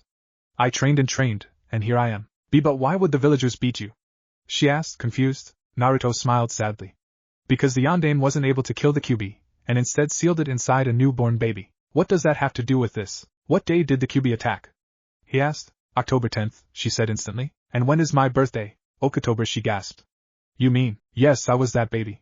He told her. The Kyuubi was sealed inside of me. She looked at him for a long time, and Naruto shifted uncomfortably. Maybe she would be like the rest and shun him. Maybe she would beat him too. Maybe she wow, how dare they? She screamed, which shocked Naruto. They beat you just cause of something beyond your control? You were made a scapegoat? That is unfair. She subconsciously activated her Sharingan, her two tomos spinning wildly. Naruto was shocked. Nobody had spoken like that before, other than the old man. But even the Hokage didn't get this angry on his behalf. It made Naruto happy. But wait, she frowned. Why do you still care for this village if they beat you so much? Personally, I would destroy them all. Naruto smiled sadly. Because that would just prove them right, that I am the Kyuubi. I am not though. I am Uzumaki Naruto, the protector of Konoha, a proud shinobi. For now at least, he thought, which caused cows and Kurama to cackle. Sayoko looked at him before sighing and deactivating her Sharingan. If you say so. But you need to know you aren't alone anymore. I'm here if you need me. We are friends, right? Naruto smiled. I'd like that. Sayoko smiled as well. The two finished off their ramen. Training?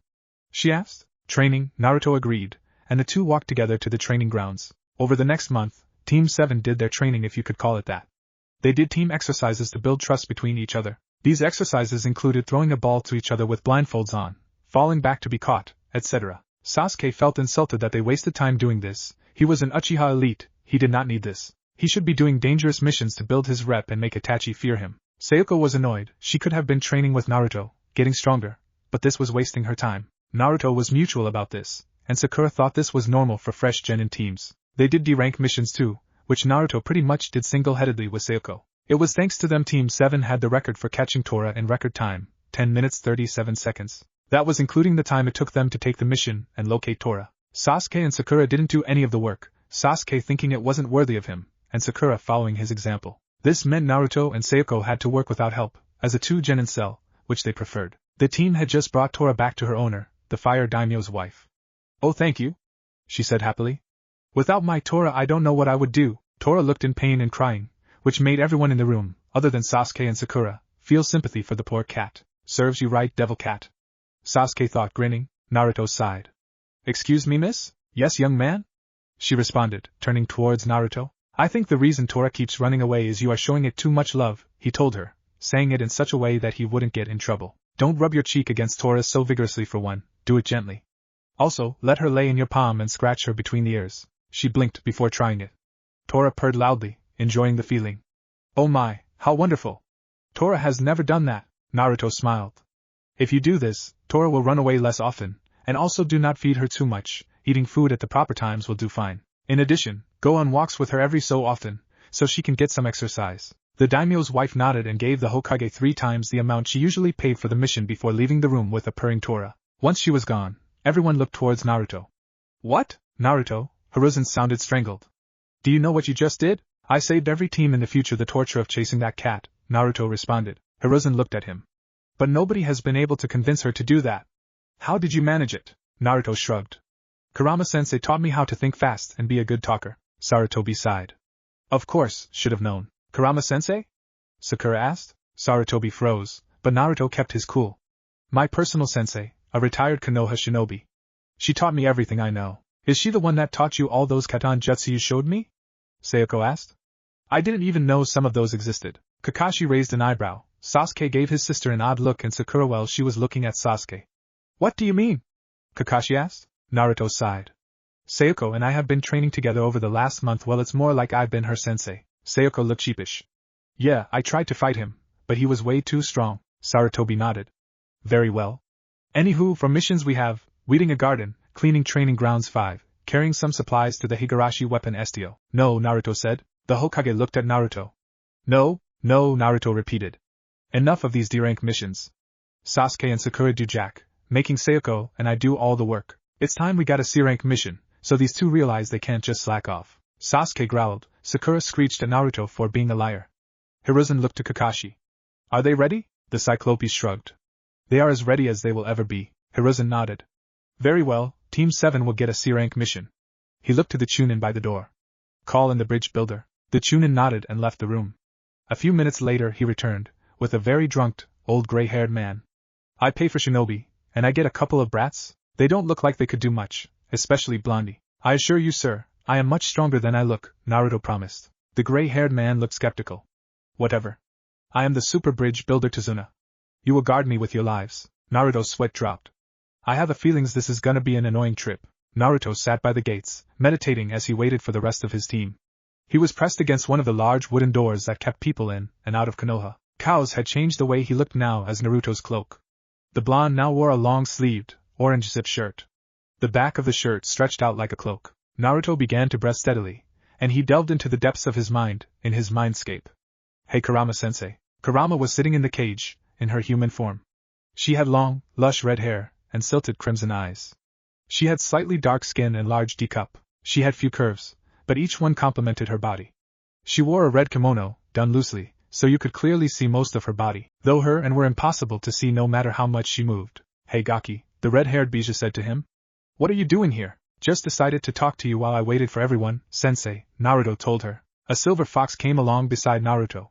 Hey, don't forget about cows. Naruto laughed and scratched cows between the homars. Hey there cows, how you doing? Cows purred. Good, oh yeah that's the spot. Naruto laughed. Same old cows, Kurama giggled. So Gaki, nice name you've got for your new jutsu. Shirakami no Shiso. The White God's disappearance. Makes sense. Yeah, Naruto chuckled. I was really pushed to choose that name. Kurama nodded then became serious. Gaki, have you made any progress in that idea? Naruto sighed. I'm still thinking sensei. I've got the basic outline. But, Kurama nodded. Just try your best Gaki. Naruto nodded and his sensors started acting up.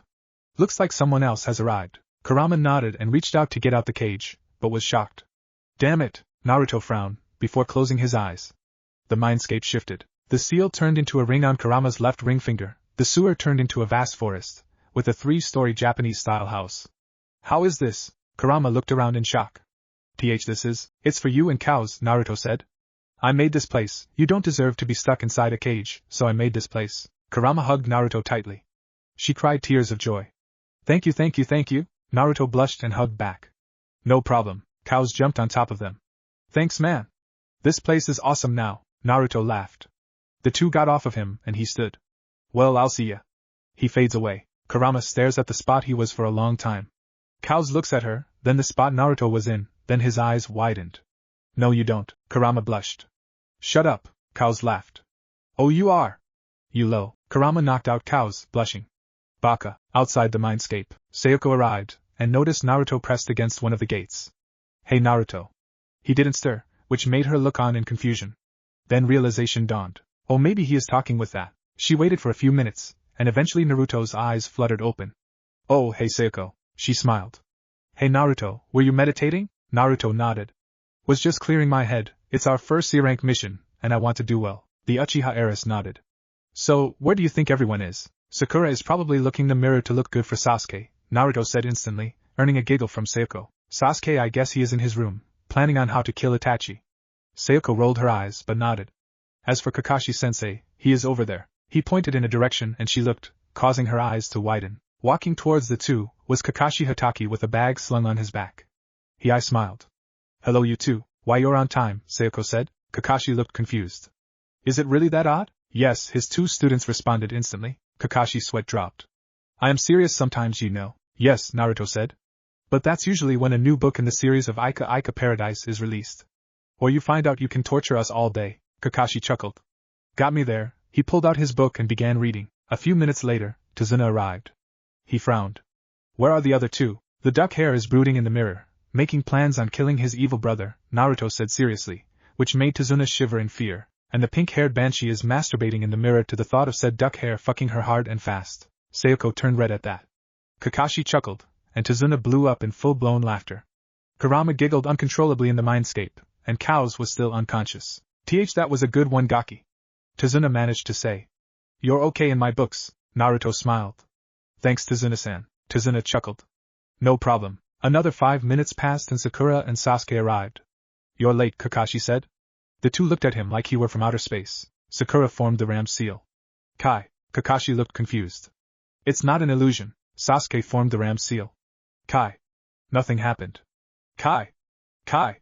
Kai. Naruto raised his voice. It's not an illusion, you dumb emo shit, so stop saying fucking Kai. Sasuke glared at Naruto before turning to Kakashi. You're on time? Kakashi's sweat dropped. Is my reputation really so bad that you think it's a genjutsu when I'm on time? Yes, Sakura told him. Kakashi chuckled lightly. Right then. Let's go. Kakashi ordered. Naruto stood and they began to walk, away from Konoha towards Nami no Kuni, and then I said, calm down bro, I'm just chilling. Naruto, Sayoko and Tazuna barked in laughter, Sakura shook her head in dismay, and Sasuke kept brooding. Nice story, Kakashi-sensei, Naruto laughed. Fighting shinobi in Yuki no Kami, Kakashi, I smiled. Yes, it was a once-in-a-lifetime experience. Not every day you see that kind of fighting. Naruto nodded. Niz-sensei, can you tell us about the 5 Kage? I'm still a little confused on that. Kakashi nodded. Well, there are 5 Kage, as you know, one for each nation. Kage is the title given to someone who has risen to be the leader of a hidden village, one for each of the 5 great nations. Kage also means shadow. They are called that because a shadow is something you cannot expect to beat so easily. For Rai no Kuni is the Kumogakure, their Kage is the Reikage. For Mizu no Kumi, the Kirigakure, along with the Mizukage. For the Kaze no Kumi, is Sunagakure with the Kazakage. For Tsuchi no Kuni is Iwagakure, Konoha's sworn enemy, with the Tsuchikage. And finally, the strongest of the 5 great nations, Hai no Kuni, holds Konohagakure, with the Hokage. Our Kage. Naruto nodded, and his eyes lingered on a puddle. There hasn't been rainfall in days, yet there is a puddle there. It's genjutsu. And based on the water, it's most likely missing Nin from Kirigakure. He looked at Kakashi. I'm certain Sensei noticed it too, but he is most likely waiting to see who they will attack. I'll play along for now. The group walked past the puddle, and slowly 2 figures emerged from the puddle, both wearing large black cloaks and gas masks. They wore on their opposing arms, one left arm, one right arm, were gauntlets attached by a single chain. The two leapt into action. They immediately wrapped the chain around Kakashi. The silver-haired Jonin's visible eye grew wide. Kakashi-sensei! A banshee screamed loudly. They heard one of the two mutter, as the chain squeezed tight against their sensei, and he was torn apart. Sakura screamed, Sasuke's eyes widened, Sayoko looked horrified and Naruto just watched. Their sensei fell into a pile of logs. The 2 men's eyes widened but they quickly regained their focus and charged towards Tazuna. Fools! Naruto appeared in front of Tazuna with his hand up. He whispered, on Myoto Tate. Immediately, the world seemed to bend to Naruto's will and a shield appeared in front of him. When the men's gauntlets made contact, the gauntlets shattered. Their eyes widened. Wah! Naruto punched, his fist breaking through the shield and into the face of one of the men. The man flew into a tree and fell unconscious when he muttered, turning and doing a well-placed kick, his foot breaking through the shield as well and into the face of the second man. That man flew into a tree opposite his brother, knocking him out. Naruto made the shield vanish. Everyone looked at him like he was from outer space. Too easy. How can he have more power than me? Sasuke thought, furious. I deserve that power. I will make him teach me. How did Naruto Baka do that? Sakura was furious at Naruto for some reason. He is the dobe. He can't do anything right. Cha! Her inner voice agreed. That damn Naruto can't do anything. Is that one of his secret moves he never told me about? Sayoko thought, amazed. What amazing skill! I am so glad I hired this kid, Tazuna thought. Naruto looked into the trees. Kakashi-sensei, you can come out now. Immediately, the scarecrow jumped out his hiding spot and landed by Naruto. Well done, Naruto, Kakashi congratulated. You didn't freeze up like the rest, and kept your head cool, remembering to protect the client. Kakashi then grew serious. Speaking of which, Tazuna, we need to have a talk. Naruto walked away and carried one of the men to the other, then tied them to the tree with a rope. The demon brothers. B-rank missing nin from Kirigakyu no Sato. They were Chunin rank before leaving. They fled the country after a failed assassination attempt on the Yandane Mizukichi, with help from Zabuza Momochi, who had just begun the bloodline purges. Kakashi nodded, impressed with Naruto's knowledge. We were not informed there would be enemy shinobi on this mission. This just became a B, if not A-rank mission. My team is not yet experienced enough for a mission such as this. Explain, now, Tazuna groaned. Okay, I'm sorry. The truth is, the wave country has been taken over by Gato. Kakashi's eye widened, but Naruto spoke.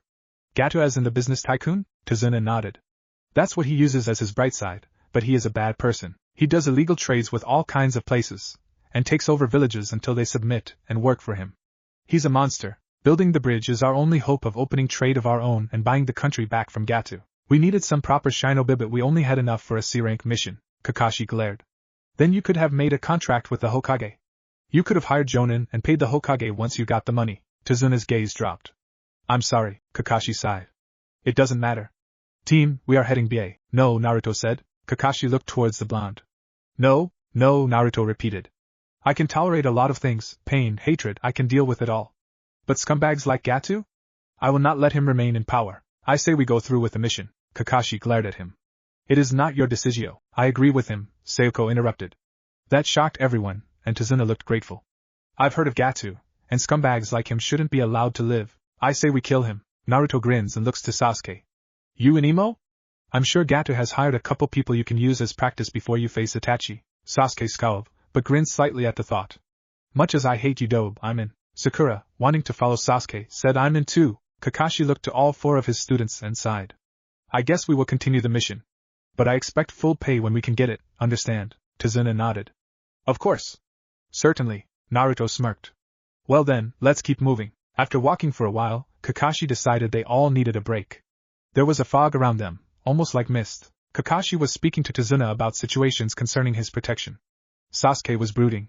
Sakura was watching the Uchiha, blushing. Sayoko was reading a book, and Naruto was meditating, blocking out all the noise. The blonde Jinchuriki was taking easy breaths, as he let his chakra flow out around him, sensing the area. He felt a presence in the bush. It wasn't an animal, it had a lot of chakra, it was a jonin, and he was emitting killing intent. His eyes bolted open and he threw a kunai towards a bush. Everyone was startled by his sudden movement. After a moment, a small white rabbit hopped out the bush. Naruto, you baka! Sakura screeched, which made Tazuna hold his ears, wincing in pain. You scared the poor thing. She went over to the rabbit and started comforting it. That rabbit doesn't look right, Kakashi thought. It's summer, and yet its fur is white. This rabbit was raised indoors, which means it's easy to find fur. His eyes widened in realization. Kawarimi! Everyone hit the deck. Naruto and Kakashi yelled out together, and everyone dropped down low as a blade swung over where their bodies had previously been. They all looked up. Standing on top of a large blade, the sword plunged into a tree, was a man. He wore striped blue pants, black ninja sandals, and bandages over the lower half of his headband was worn so the forehead protector was more towards his left. However, it had a slash mark through it, indicating he was a nuke nin. He wore no shirt. He had black, spiked hair and no eyebrows. Kakashi spoke. Zabuza Momochi, A-rank nuke nin from Kirigakure, one of the 7 swordsmen, and wanted for the attempted assassination of the Yandane Mizukichi. Zabuza looked and smirked. Well, Sharingan no Kakashi. You're in my bingo book. Sasuke looked at his sensei. Sharingan? What does he mean? Sayoko had a similar reaction. Sharingan no Kakashi? Does sensei have a Sharingan? Must be transplanted. It was at this point Naruto stepped forward. Zabuza. My good friend. How long it's been? Zabuza looked at the blonde blankly before gasping in fear and backing up.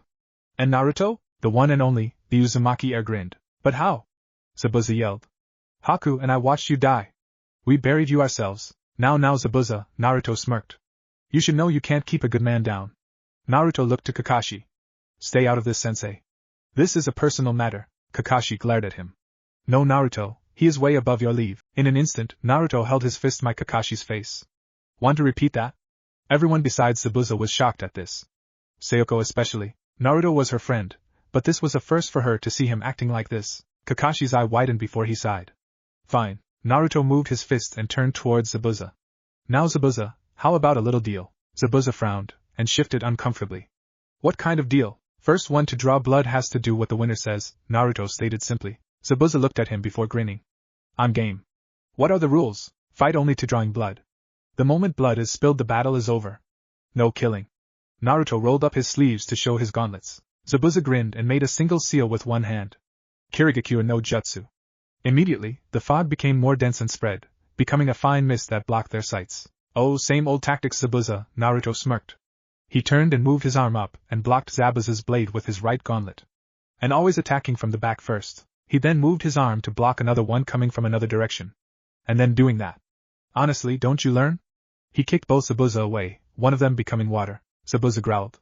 Arrogant Gaki, Sasuke team. Naruto called. Sakura. Sayoko. Pay attention. They all looked at him. This is how you fight an A-rank nuke Nin. He tapped a seal on his left gauntlet and was now holding a large black scythe. The handle was all a black metal, whilst the blade was crimson, as if made from blood. Kakashi's single eye widened at the weapon. Zabuza shivered. That's your Vermilion King. Zabuza looked at him. Looks like you did manage to get it. Naruto smirked. And now you get to witness its power. Naruto let his chakra flow into the blade as he dashed at Zabuza. The nuke Nin, not wanting to face that weapon directly, swung his sword and the weapons clashed. Naruto pulled back his scythe and attempted a slice of Zabuza's arm, but the demon of the mist moved quickly, slicing at Naruto's legs. In response to this, he jumped up and landed on the Kubikiri Bocho and swung at Zabuza's head. He ducked and kicked Naruto off his sword. The blonde landed on the water and grinned. My Zabuza, it appears Showa won't be enough to beat you. He sealed the scythe into his gauntlet. Then perhaps I shall show you my own personal blade. Naruto grinned evilly. Be honored Zabuza, I have never used this sword in a battle before. He held his hand out vertically, and a dark portal formed on the ground beneath his hand. Everyone watched as slowly, the hilt of a sword appeared, then the guard, and then the sheath. Naruto. It then shot up and Naruto caught it by the sheath. The sheath was black, and had a long yellow piece of silk strung onto it. The guard was bronze and octagonal, revealing it to be an old sword, as blades seldom had bronze guards. The hilt was white, with a single blue waved line running down it on both sides. Zabuza looked at the weapon warily, feeling quite scared. Naruto held it with his left hand and placed his right on the hilt. Open the gates to hell, unleash the sealed demons. Naruto glanced up, one of his eyes turning red. Yamato. Naruto drew the blade, and Zabuza, on instinct, jumped back as quickly as he could, and he felt something slash just in front of where he was standing. Naruto quickly sheathed the blade. When it was fully sheathed with a clink, the water where Zabuza was standing sprayed everywhere. If I hadn't moved I'd be dead, Zabuza realized, thanking his instincts. Well done Zabuza. Naruto congratulated. My clones could never dodge Yamato, no matter how hard they tried. I suppose your instincts are better than I originally thought. Wait, Yamato, Kakashi gasped. That is the legendary sword spoken of only in hushed whispers. All his students, other than Naruto, and Tazuna looked towards him. It is said to be able to cut through anything, and I do mean anything. Sasuke gained a greedy look. It, according to legends, can open up the gates to hell and allow the demons to flood in. You are well informed, Kakashi-sensei, Naruto congratulated. But there is more to it than that. Everyone looked towards him. You see, Yamato has had only one true master in the past. He was the son of a man named Sparta, the demon that sealed off the demon word from the human world. The master of this sword was Virgil Sparta, a half-devil, his mother being a human. He and his twin brother Dante wielded the two swords, Yamato, the blade you see now, and Rebellion. Only men of Sparta's blood can use them. The two had deep hatred for each other, and tried to kill each other many times. Eventually, the two found women they fell in love with and, in secret, had children which ended up growing into two clans. Dante's blood grew into a lost clan, unknown by all except his descendants and Virgil's descendants. Virgil's clan, however, only the clan itself knows of its existence. And Yamato was passed down through the ages, unable to be wielded properly, as it would not choose a new master, until it reached the last descendant of that clan. You, Zabuza said, certain of it. Naruto grinned. My name is Naruto Uzumaki of the Uzumaki clan. I hold the Uzumaki bloodline within me, as well as the blood of Sparta. And I am Yamato's second master. Zabuza gulped and put his weapon away. He backed up. Sorry Gaki, but we will continue this another time, and I promise, next time our fight will be magnificent. The nuke Nin grinned madly. Haku! We are leaving! A masked person appeared by Zabuza. Yes, Zabuza-sama, she said in a light voice. She looked to Naruto. Naruto smiled.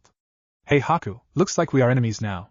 Hope this all works out though, and we can be friends like we used to. The girl smiled beneath her mask. I'd like that. With that said, the two Nuke Nin disappeared with a shushin. The mist lifted, and Naruto walked over towards his team, only to be confronted by a certain duck-haired Amo Uchiha. Dobe, I demand you give me your sword. Sasuke growled. Only an Uchiha elite like me can handle its power. Naruto smirked. Didn't you hear me? Only Peppo with Sparta's blood can use it. And you definitely do not have Sparta's blood. Sasuke growled and threw a punch at Naruto, only for the blonde to dodge and hit him in the stomach hard with the hilt. The Uchiha heir coughed up blood and fell forwards, being caught by Naruto. Fucking moron, Naruto mumbled. Pinky, carry your boyfriend. Sakura blushed at being called that, and didn't complain.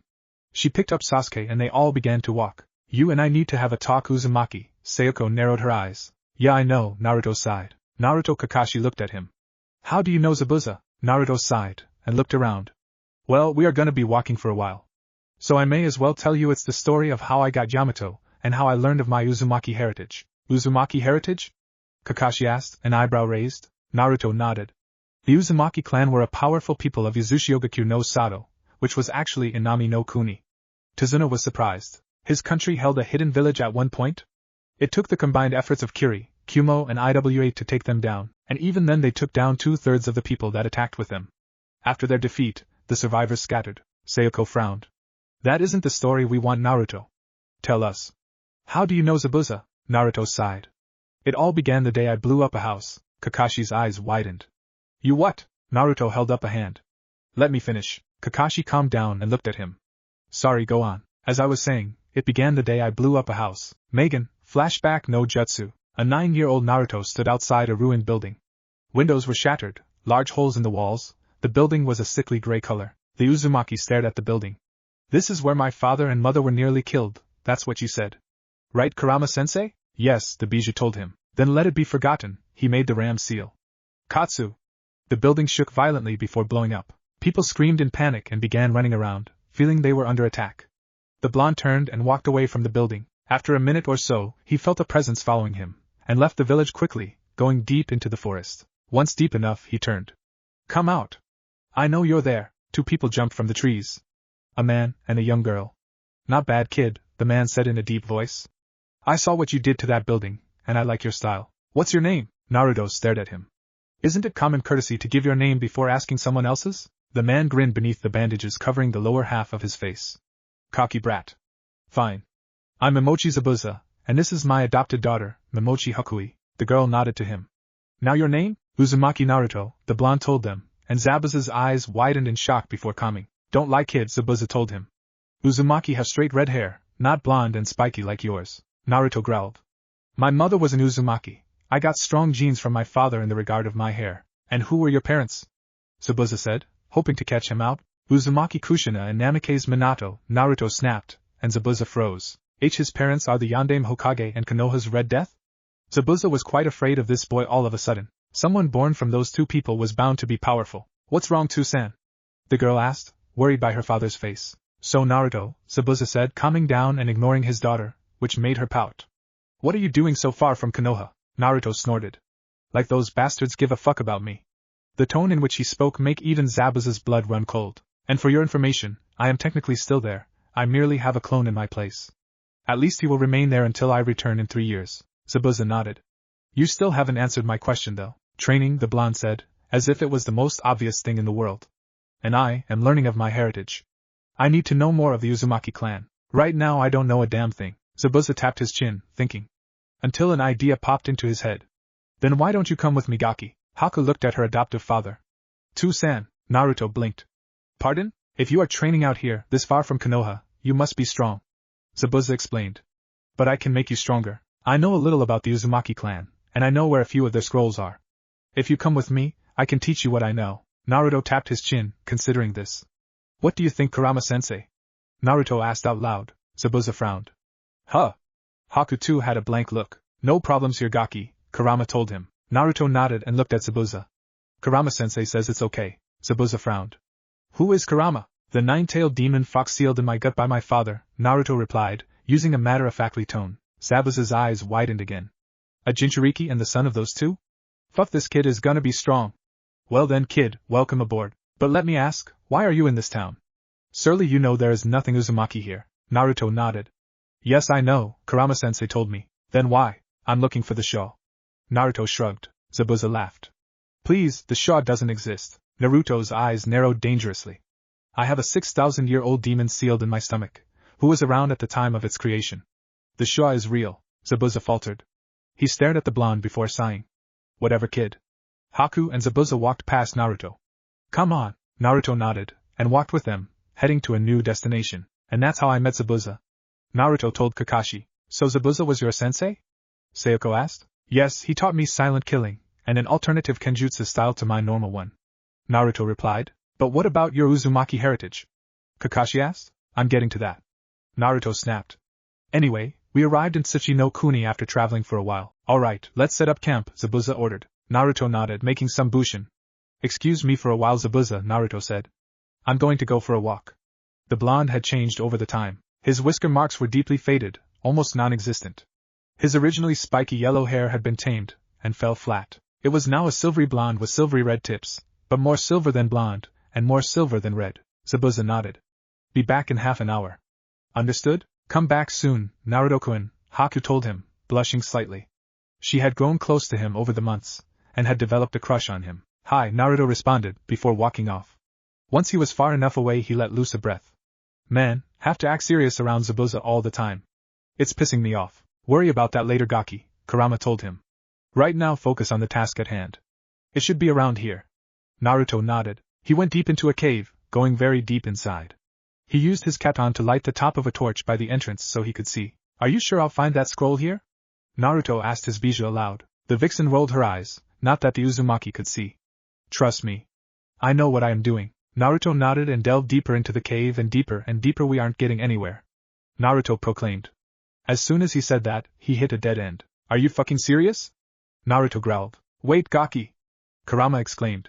Wipe the wall with your blood. Naruto raised an eyebrow, but made a small cut across his palm with a kunai, and wiped it across the wall. Immediately, the wall seemed to screech in agony as it was drawn up, until it no longer obscured his path. On the other side of where the wall had once been, sitting in a glass case, was the scroll he was looking for and a sheathed sword. There it is, Naruto grinned happily. He was about to rush in, but stopped himself. He walked, slowly and cautiously, to the glass case. He clenched his fist and smashed it. With a smile, he picked up the scroll and opened it. Reader of this scroll, descendant of Sparta, congratulations on finding this place. Naruto raised an eyebrow. Who was Sparta? Kurama's breath caught in her throat. Naruto was descended from Sparta?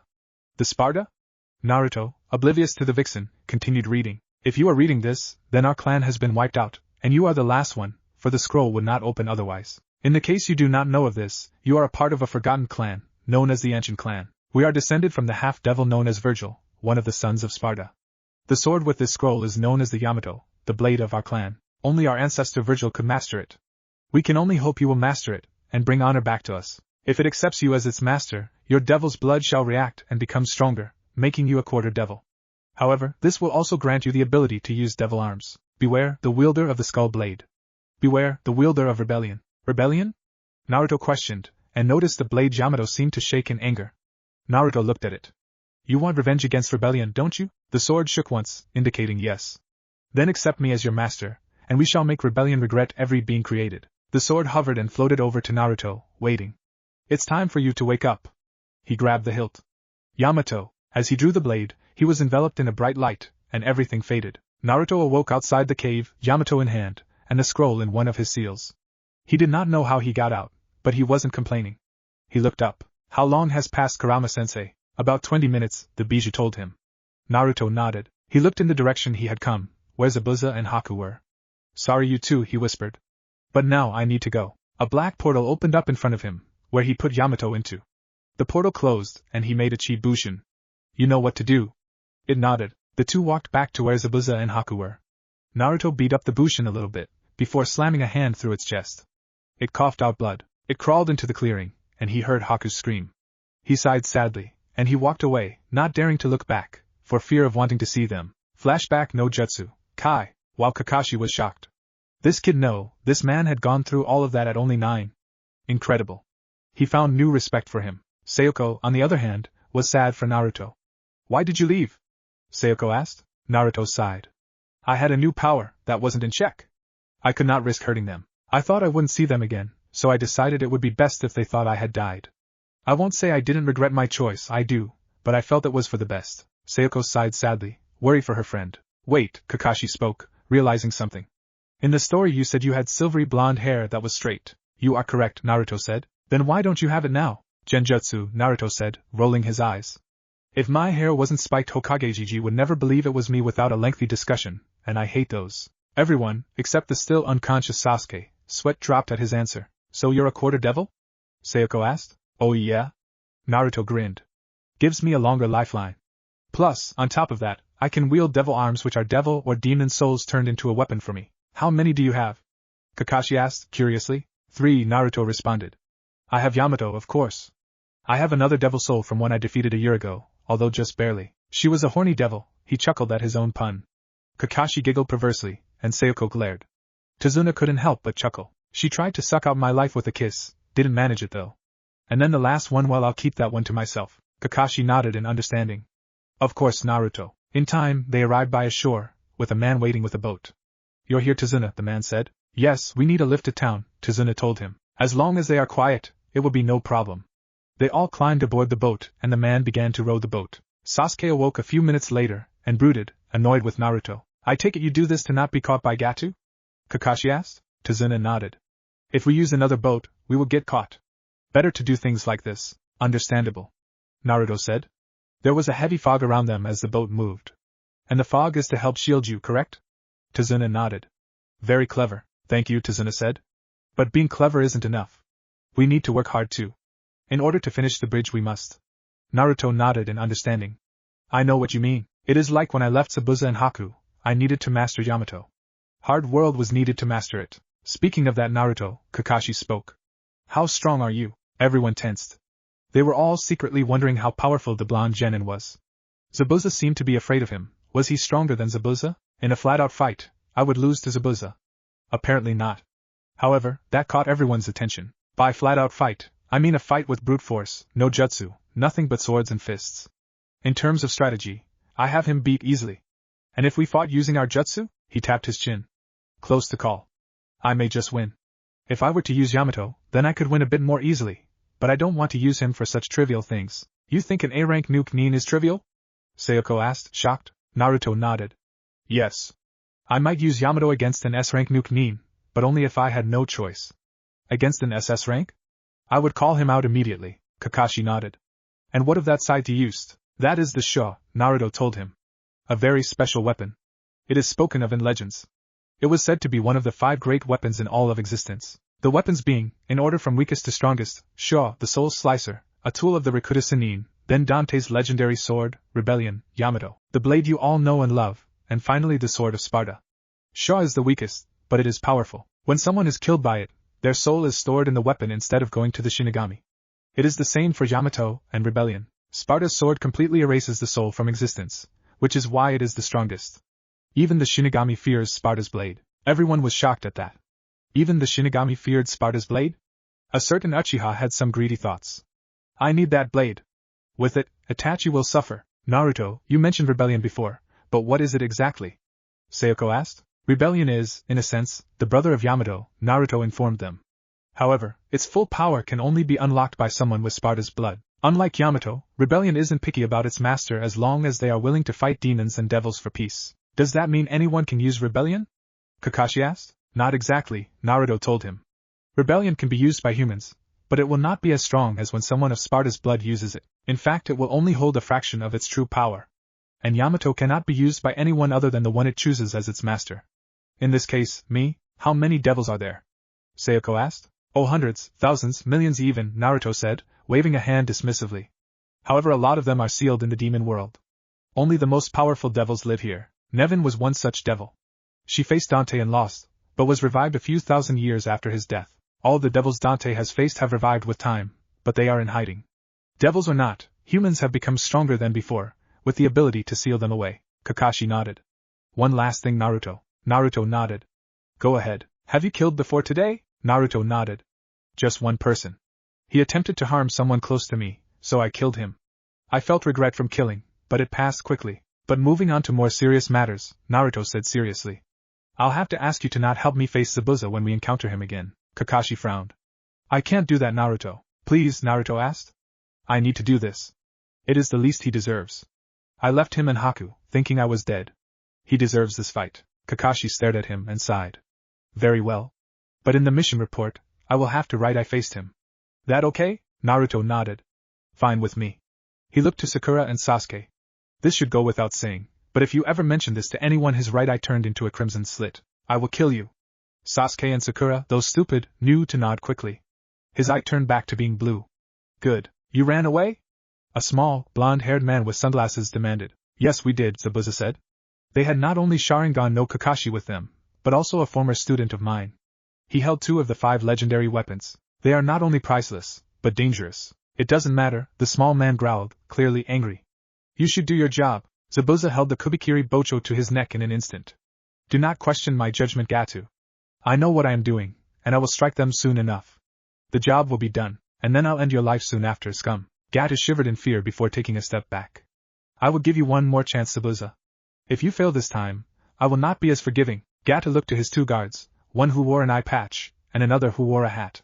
He nodded and the 3 walked away. I hate that midget, Zabuza grumbled. Soon enough we won't have to worry about him too, San, Haku promised. Zabuza nodded. Now it's only a question of if I can defeat Naruto so we will all be together again. Haku blushed. I hope he loses. I missed him. Zabuza raised an eyebrow. You still like him? Haku nodded. Yes, he is precious to me, just like you, Zabuza-sama. The Nuke Nin nodded in understanding. Well then, we strike in 10 days. I need to get back in shape to face him. Team 7 and Tazuna were walking through the small town in which Tazuna lived. Naruto looked around, disgusted. The streets were filthy, people looked starved, and even more looked ill. Naruto clenched his fist in anger. A small girl came to him with open hands. Please? She asked. Naruto smiled softly and knelt, taking out a loaf of bread from a seal and placing it in her hand.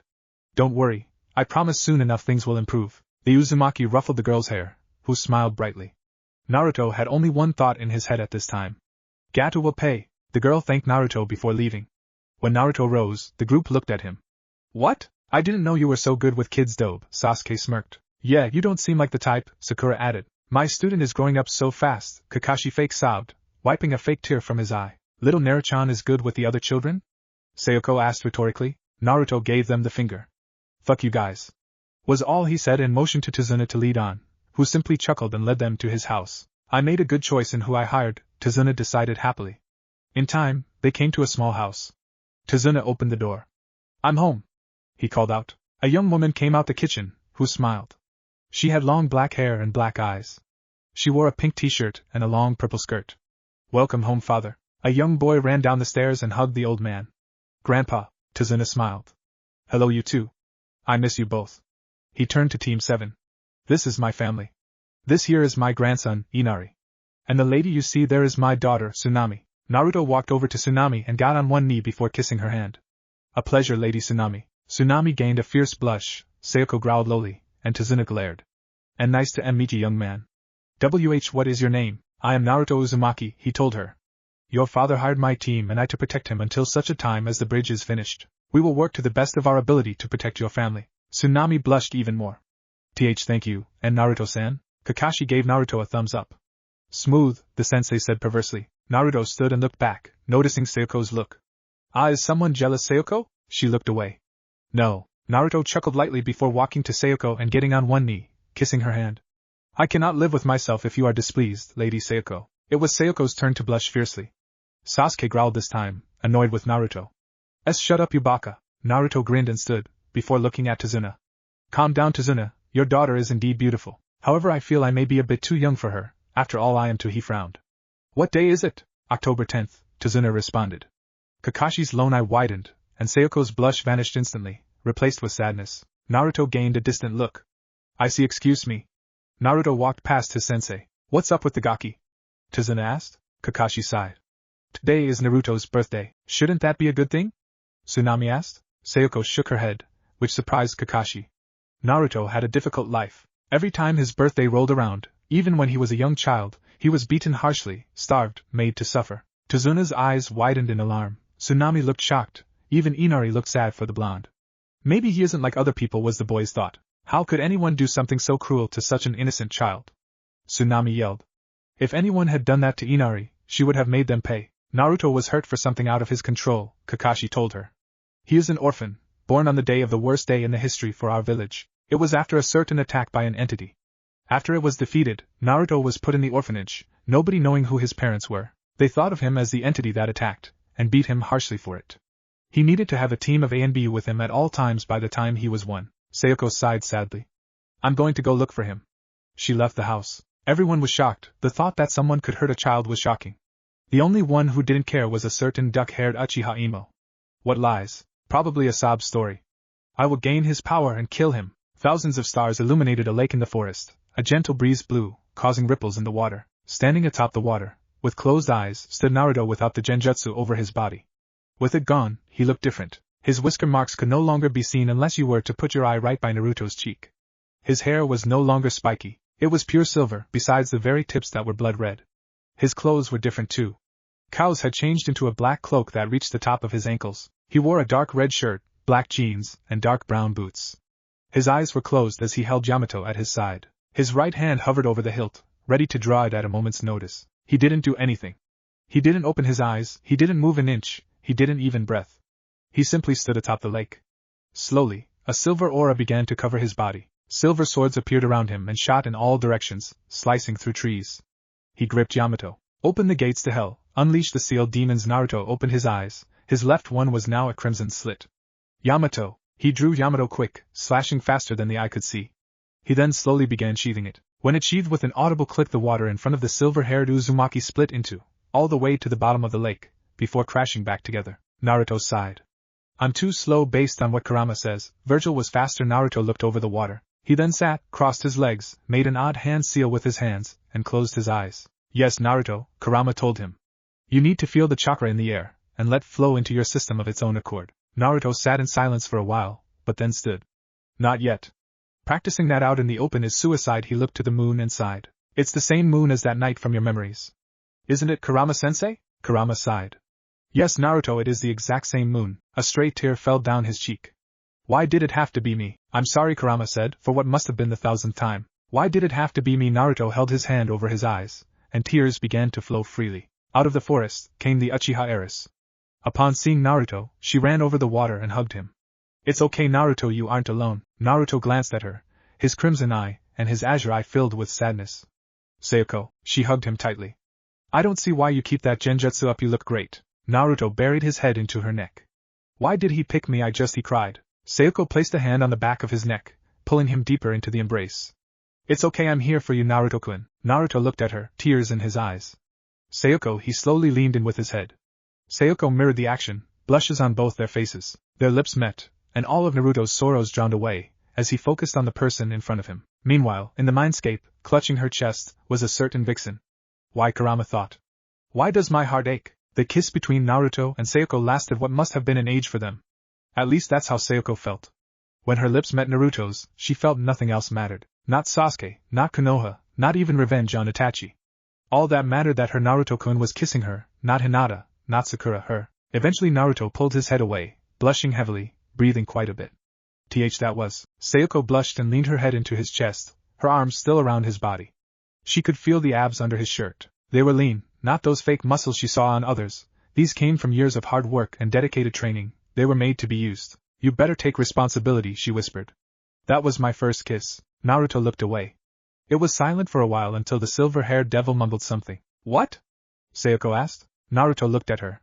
It was mine too. Her heart was filled with happiness upon hearing those words. She snuggled into his body, quite happy with their position. Naruto wrapped his arms around her and pulled her deeper into the embrace. This is wrong, Naruto thought. She's an Uchiha. I'm an Uzumaki, distant relations to the Senju.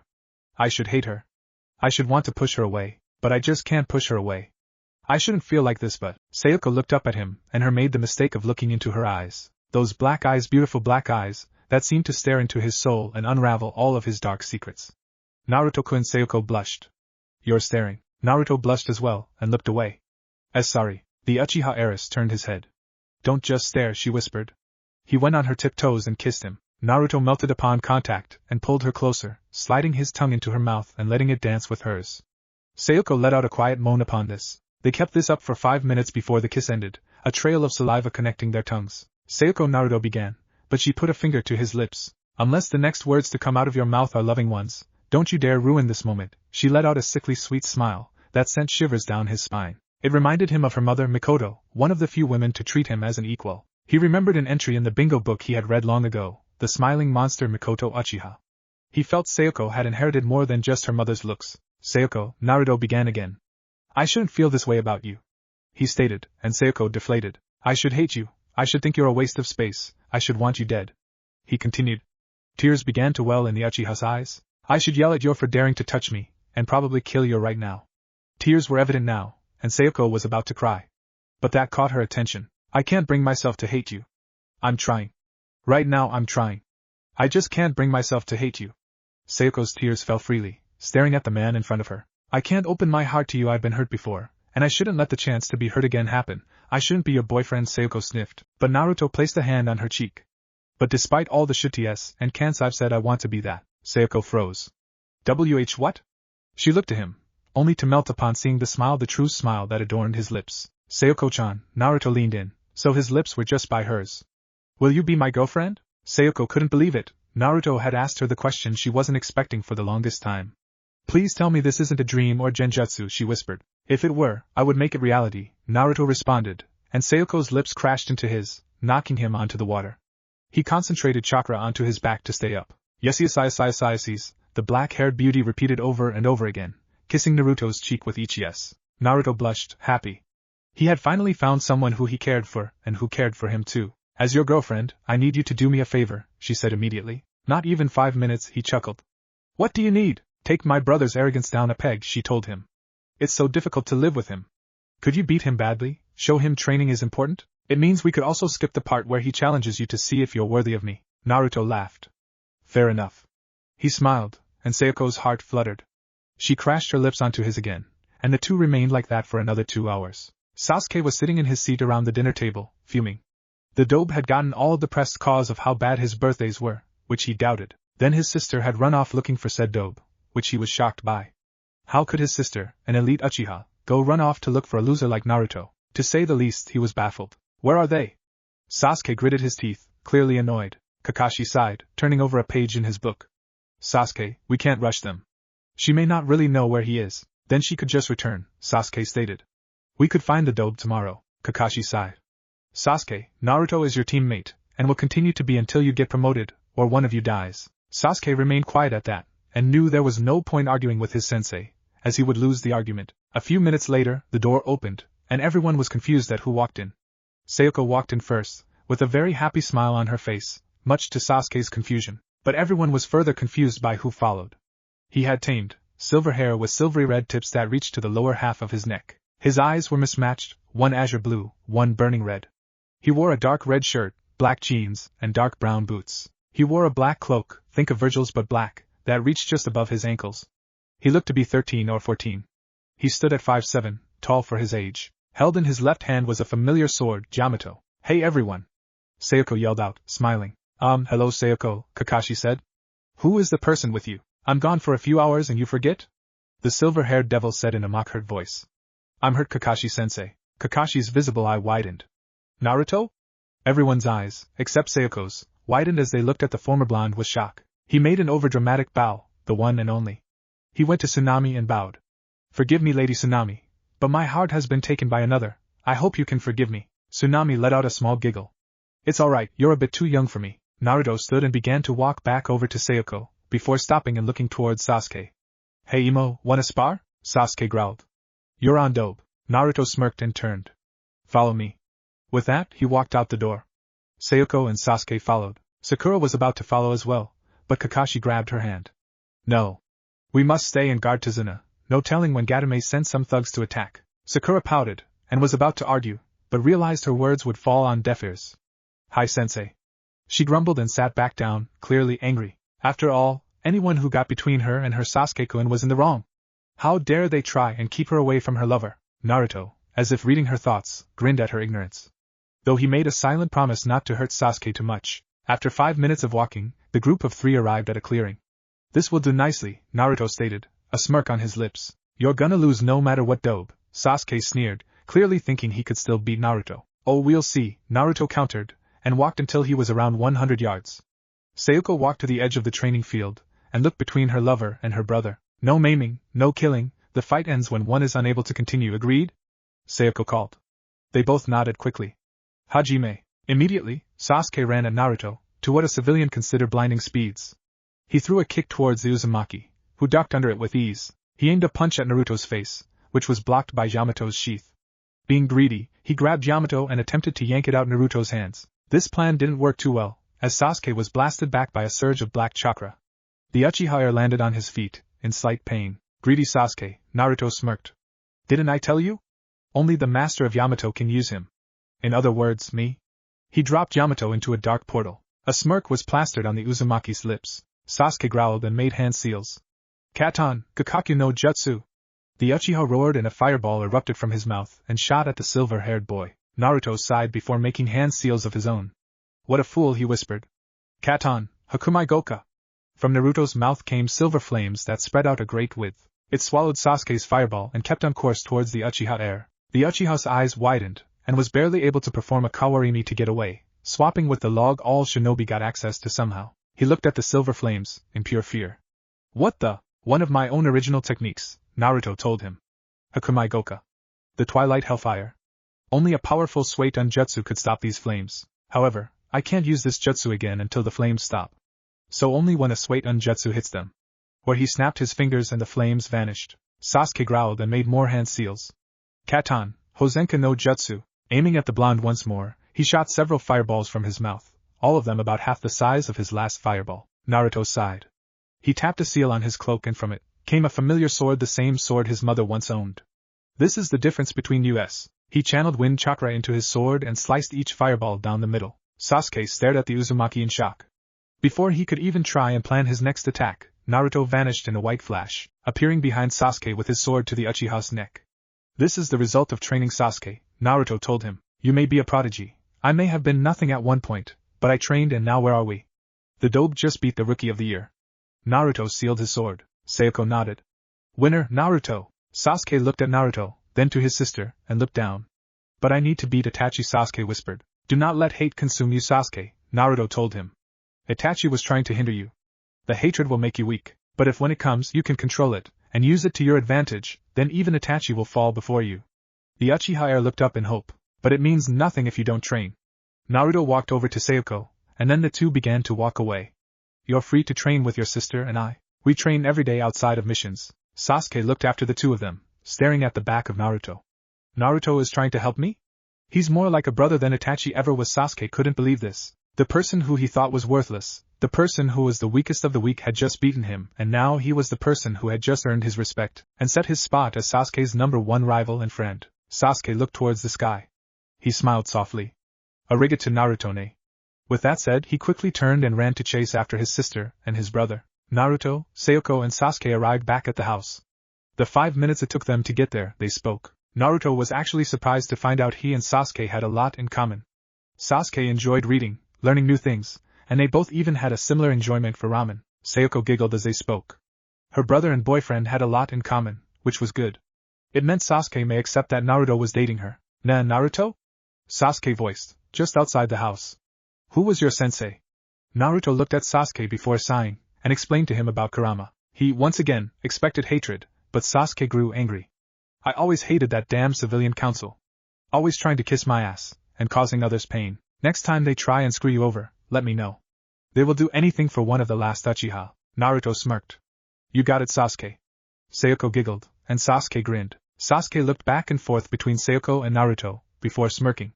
You should date. Sayoko blushed. We kind of are already, Sasuke. Sasuke gained a blank look. How long? A few hours ago, Naruto responded honestly. Sasuke shrugged. That's cool with me. If it was a couple days ago I'd be pissed, but a few hours I can handle. Sasuke then looked at Naruto.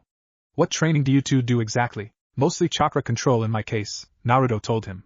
My reserves are so huge I need to do chakra control a lot to get them under wraps. I show Sayoko some taijutsu and katan, then set off for my chakra control.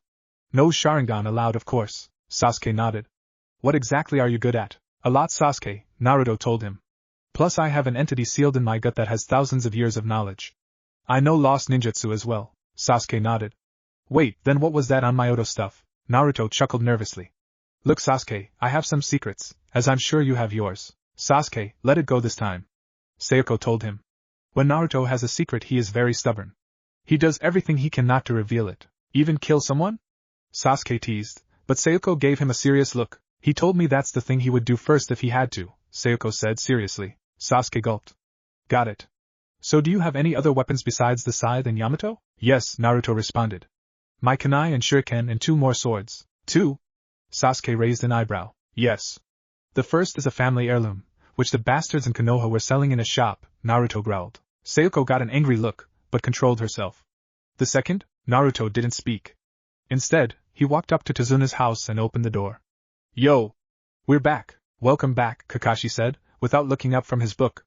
Who won? Sasuke-kun, of course. Sakura screeched. Sasuke-kun would never lose to Naruto Baka. I lost, Sasuke said, and Sakura looked at him in shock. Naruto Baka must have cheated, the Banshee began, but was cut off by Sasuke. If you ever claim Naruto of cheating again, I will personally go to the Hokage and report you for all the hits you have given Naruto over the years, and have you thrown in prison for assaulting a fellow Leaf Shinobi. Sasuke yelled at her, and Kakashi's single eye widened. Sasuke just defended Naruto? Sakura was speechless, to say the least. Her Sasuke-kun, the best of the best, just defended the dobe. The dead last?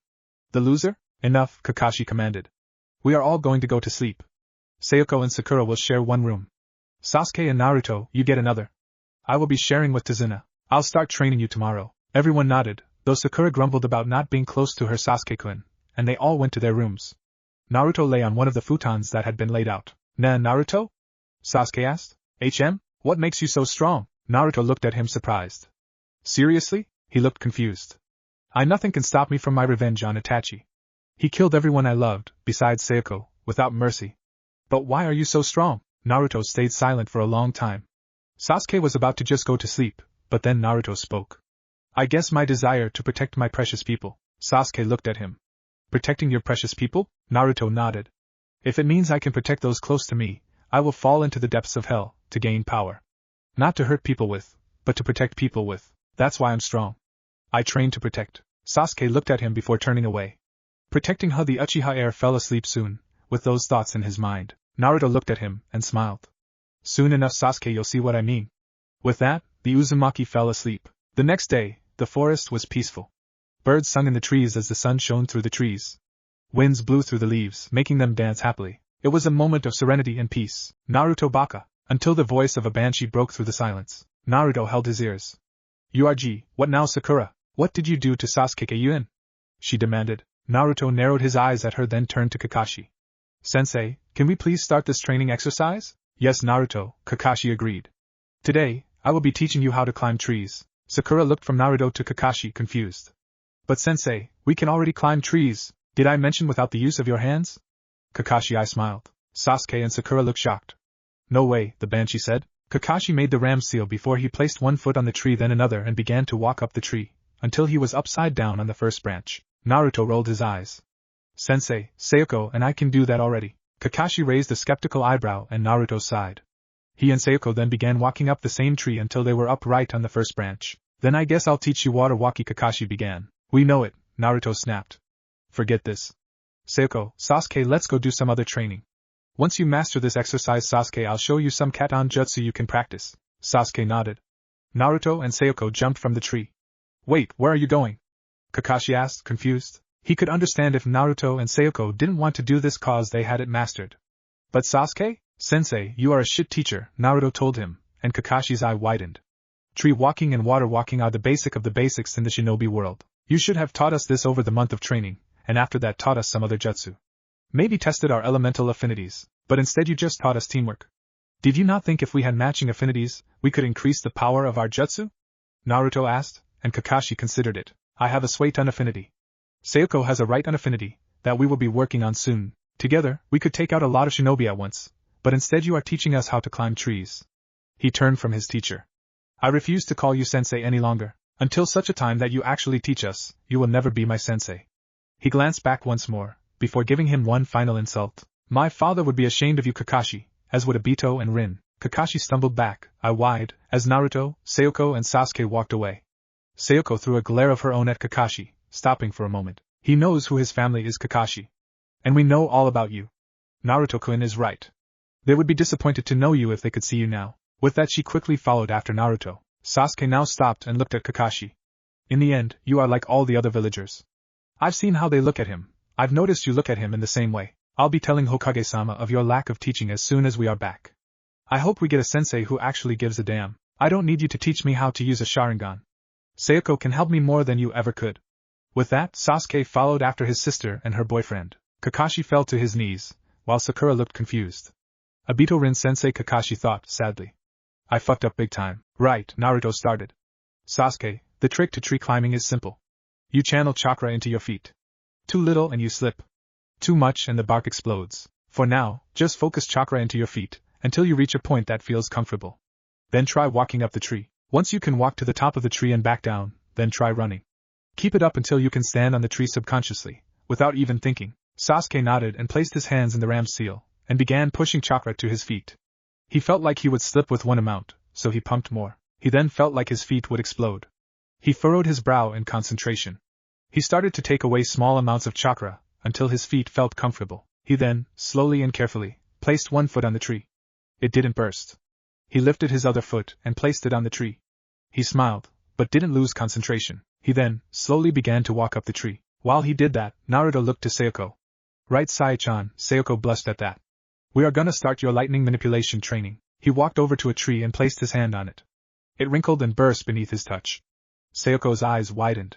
Your first step is to make the tree wrinkle. The second is to make it burst after wrinkling. But your nature affinity isn't right on. Sayoko looked confused. How are you so good at manipulation? I learned the basics of all nature manipulation, Naruto explained. That way, if I ever need another jutsu for different manipulation, I can use it without too much trouble. Sayoko nodded, understanding his reasoning. She then walked to a different tree and placed a hand on it, and began to channel her chakra. To her annoyance, the tree only wrinkled slightly. She growled and tried again, determined to get it right. Naruto chuckled as he watched his two students. Naruto thought. He had never thought of taking on students before, the thought had never occurred to him, and yet here he was, teaching two people he formerly hated his Bushin anyway the basics of elemental manipulation and how to do tree walking. Now I see, Naruto said to himself. I can't see why Kakashi didn't teach us. It's an amazing feeling. Naruto then sat in the middle of the training grounds, his legs crossed. He made the ram seal, and let his chakra flow freely. A small bit burst from him every so often, a shimmering white chakra. Sayoko stopped and looked over at him, smiling. Her smile faltered, however, when he opened his eyes. Just for an instant, too quick for people to usually see, his eyes were no longer their usual sky blue. The whites of his eyes were black, and his pupils had become a silver, 8-pointed pinwheel. Naruto-kun? Sayoko called, and Naruto looked at her. What was that with your eyes? Naruto was inwardly shocked, but didn't show it. What are you talking about? Sayoko frowned, but didn't detect his lie. She figured it was probably a dojutsu that he had unlocked, but not yet realized it. Nothing, was just imagining things. She went back to her training, but never let the image of those eyes fade from her mind. Naruto was worried. He hadn't ever expected her to see that, and was hoping she really did brush it off as her imagination. He may have really liked her, but he couldn't let anyone know of his eyes. He then closed his eyes again, but kept chakra flow away from his eyes, as he meditated. He remembered Kurama's words to him when he first started using his chakra, a little while after they began his training. Chakra reflects the personality, she had told him. Yours is no exception. Naruto frowned. He didn't know what that meant. He didn't even know what his personality was actually like. He acted like he did, but it was mostly a mask. Just for a minute, when he was practicing with Yamato, his true personality had shown through, but he didn't know what his personality was, which was odd. While Naruto thought of this, Kurama was in a secluded area, where even Naruto couldn't hear her. She was curled up in a corner, tears falling down her beautiful face. Why does it hurt? She whimpered, her voice sounding more human. Whenever I see Naruto with Sayoko, my chest clenches, and I feel upset. Why do I? She wiped away her tears. Why do I feel like Naruto is being taken from me? Why do I want to hold him close to me and never let go? She opened her eyes and looked up, the image of the silver-haired devil smiling at her, and offering a hand before her. Why do I feel so sad without you, Naruto-kun? After half an hour of meditating, Naruto opened his eyes and stood, looking at his girlfriend and her brother. Sasuke had improved a great deal already, running up and down the tree. He had made things harder by setting up traps. Whenever he passed a certain point, he broke a ninja wire that fired shuriken and kunai he needed to dodge. Naruto was impressed with this idea. He had done something similar with Kagebushin. Sayoko, on the other hand, was panting. She had used a lot of chakra trying to wrinkle the trees. She had managed to wrinkle one tree, with great difficulty. It was that one that got her so tired. She sat on the ground, tired and feeling dizzy. Naruto smiled softly and walked over to her. He placed a hand on her shoulder. You did really well. Even experienced jonin take a few months to get as far as you have. Sayoko blushed. Well, she mumbled quietly. My boyfriend is going to be Hokage one day. I'm not going to let myself be too weak. After all, he needs a strong wife. Naruto blushed. I needed to talk to you about that. But you need to promise not to be mad at me. Sayoko looked confused, but nodded. Because I'm the last member of a dying clan, I fall under the CRA. Sayoko's eyes widened in alarm, and deep within the seal, a certain vixen's eyes became hopeful. Which means I will have to take on multiple wives. Kakashi will be obliged to tell Gigi about my Uzumaki heritage. In exchange for it, I was going to put the condition I choose who my wives are. Naruto explained, and Sayoko sighed sadly. That's why I'm telling you, I will only allow someone who you approve of, as my first wife. Sayoko's cheeks took on a pink tinge, and her heart fluttered. He had called her his first wife. She smiled softly, and considered his words. I'll agree on one condition. What is it? Naruto asked. Your first is mine, she told him. No ifs, ands, or buts. Naruto considered this, and a certain vixen deflated slightly, but then frowned that she had. Alright, that seems reasonable. Sayoko smiled happily and kissed her boyfriend, who leaned into the kiss. Anything else you need to tell me? Right now? No. Naruto stood. I'm going to be going somewhere. Once Sasuke masters tree climbing, show him water walking. When he gets that down, I'll move on to the next stage of his training. Sayoko nodded. Come back safe. Naruto smiled. I will. With that, he walked away, deep into the forest. When he was sure nobody could see him, he vanished into a dark portal heading for his pocket dimension he made with his Jukuten, space-time release. Naruto appeared in his pocket dimension. Yamato hanging in the air, suspended there. He was in an exact replica of Training Ground 7. Because this was his dimension, he could modify it to suit his needs. Yamato, Naruto spoke. Take your true form. The blade shook before blue wisps of light came out the blade and made a spiritual body. It looked exactly like Naruto, except slightly taller, with no whisker marks. He also had blue eyes, and his clothes were slightly different. He had brown gloves, brown boots, black jeans, a black shirt and a blue cloak that reached just above his ankles. And his hair was spiked up. What may I do for you, master? Yamato spoke, with a slightly deep tone, that surprisingly also resembled Naruto's. Recently, I have been hearing a voice in my head, neither Kurama's, Kausa's or yours, Naruto explained. Who is it? Yamato shifted, feeling uncomfortable. I am sorry, master, but I am unable to answer that question without further information. Naruto frowned. It sounds male. And it keeps trying to give me a name? But it keeps getting blocked out by something, and I can't hear it properly. But it's becoming clearer. Yamato tapped his chin before realizing. Ah, that must be your Zanpakuto. Naruto frowned. Zanpakuto? Soul Edge if you prefer, Yamato shrugged. The Zanpakuto exists within all living beings, usually spirits, but it is occasional that humans have one as well. It is, bluntly, a sword in its normal form. However, by speaking with it, you may learn your Zanpakuto's name, and therefore release more of its power. This power can increase, however, when you summon your Zanpakuto and force it into submission. This stage is called Bankai, the final form of the Zanpakuto. Naruto narrowed his eyes accusingly. You seem to have a knot of knowledge on these Zanpakuto as you have called them. Yamato chuckled. In essence, I am too a Zanpakuto. Virgil had one, a very rare case considering he was a devil, and because he was very fond of me, I fused with his Zanpakuto. As such, I could only be used with Virgil. Unlike other Zanpakuto, I did not die with Virgil as I was originally a normal blade, so I lived on. Only one with Virgil's soul could wield me. That was when I met you, master. Naruto looked at him, very interested. What do you mean? As I said, only one with Virgil's soul can use me, Yamato repeated. However, you are a special case. Your soul is your own, yet not. I am guessing it is due to the Shiki Fuin, but your soul contains a fragment of Virgil's soul, which is why you, and you alone, can use me. However, because your soul is also your own, you have your own Zanpakuto as well. However, it is interesting that you cannot hear its name, and more so that you can communicate with it outside of your mindscape. I suppose it is due to the Shiki Fuin. Due to the seal? Naruto was confused. Yamato frowned. Think of it this way. The seal allows you to communicate with Kurama after you accepted her, and opened a link. I am guessing the seal also sealed your Zanpakuto along with Kurama. However, because you were a child, it was sleeping. And now it has awoken, but is locked in the seal. However, because the seal was designed for Kurama, I believe you could release your Zanpakuto from the seal. And the reason you can communicate outside of the mindscape is also due to the seal.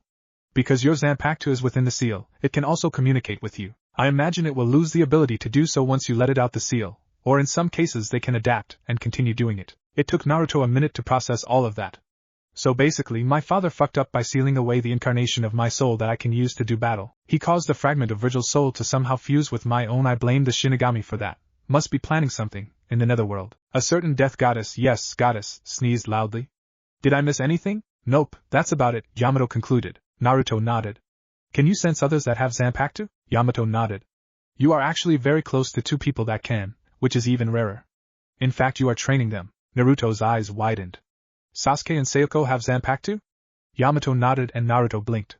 Once I free mine, I am making that part of their training, to awaken theirs. Yamato nodded. May I return to the sword now? One more question, why do you take that form? This was the form of my first and only master before you, Virgil Sparta. With that, Yamato turned into wisps of light, that simply went back into the sword. Naruto remained silent after that. He had seen Yamato in that form countless times, and only now did he know who it was. It was his ancestor. He face-palmed and cursed himself for being so stupid. Naruto looked upon the training grounds in his dimension. He made a single hand seal, as he closed his eyes. When he opened them again, they were no longer the blue and red that were seen usually. The whites of his eyes were black, and his pupil was an 8-pointed, silver pinwheel, spinning furiously. Back at the training grounds, Sayoko was showing Sasuke the water-walking technique. Okay Sasuke, watch me carefully. Sasuke nodded. Sayoko channeled chakra into her feet and gently placed one foot on the lake, then another, and she began to walk towards the center of the lake. She looked back at him, and Sasuke's jaw dropped. This is far more advanced than tree walking, Sasuke, Sayoko told him seriously. Unlike tree walking, where you use your chakra to stick to a solid object, you need to constantly channel your chakra and balance yourself on the water. And don't worry if you can't do it at first. Naruto told me when he first started doing water walking, he fell in and nearly drowned. Sasuke smiled, chuckling lightly. Thanks sis. Sasuke closed his eyes and made the ram seal. Following Sayoko's instructions, he, slowly and carefully, placed one foot on the water. When it sunk, he frowned and adjusted his chakra control. He followed Naruto's earlier advice of finding what you're comfortable with. Eventually his foot was firmly atop the water. Slowly, he lifted off and placed his other foot. Without losing concentration, he walked towards his sister. He managed to get halfway to her before his chakra control slipped up and he fell in. Sayoko giggled as he brother shot a spout of water out his mouth. Practice Sasuke. Naruto made me do this until I was exhausted, and even then he just threw a food pill in my mouth and ordered me to try again. With her piece said, Sayoko rushed back to land, and leaned against the tree, watching Sasuke. Was this how Naruto felt when he taught her? It was a nice feeling, to watching someone grow stronger with your advice. Sayoko let out a sigh, and the image of that silver 8-pointed pinwheel appeared in her mind. What was that? She thought to herself. A dojutsu? But I've never seen one like that. Maybe it's part of the Uzumaki clan, and it was forgotten after the Second War. But no, I don't think so. There would have been records of that. Is it possible Naruto has blood from other clans? These thoughts were interrupted by a cursing Sasuke. Damn it! I will do this. I am an elite no, I am Uchiha Sasuke, a proud Konoha shinobi. I will get stronger. With that, Sasuke channeled his chakra and ran over the lake, only to fall in once more. Sayoko giggled. At least he is training for the right purpose, and not just to get revenge. She then frowned and sighed. Itachi, did you really kill the clan to test your capacity? Or was there some other reason? No matter what, I think you couldn't have killed the clan alone. Itachi, was there someone else involved with you that night? A black portal opened up behind Sayoko, not that she could see, and out of it, quietly, came a familiar silver-haired Uzumaki. He slowly came up behind Sayoko before wrapping his arms around her and whispering into her ear. Hello gorgeous. Sayoko blushed heavily. Be baka, she whispered, but a smile played on her lips.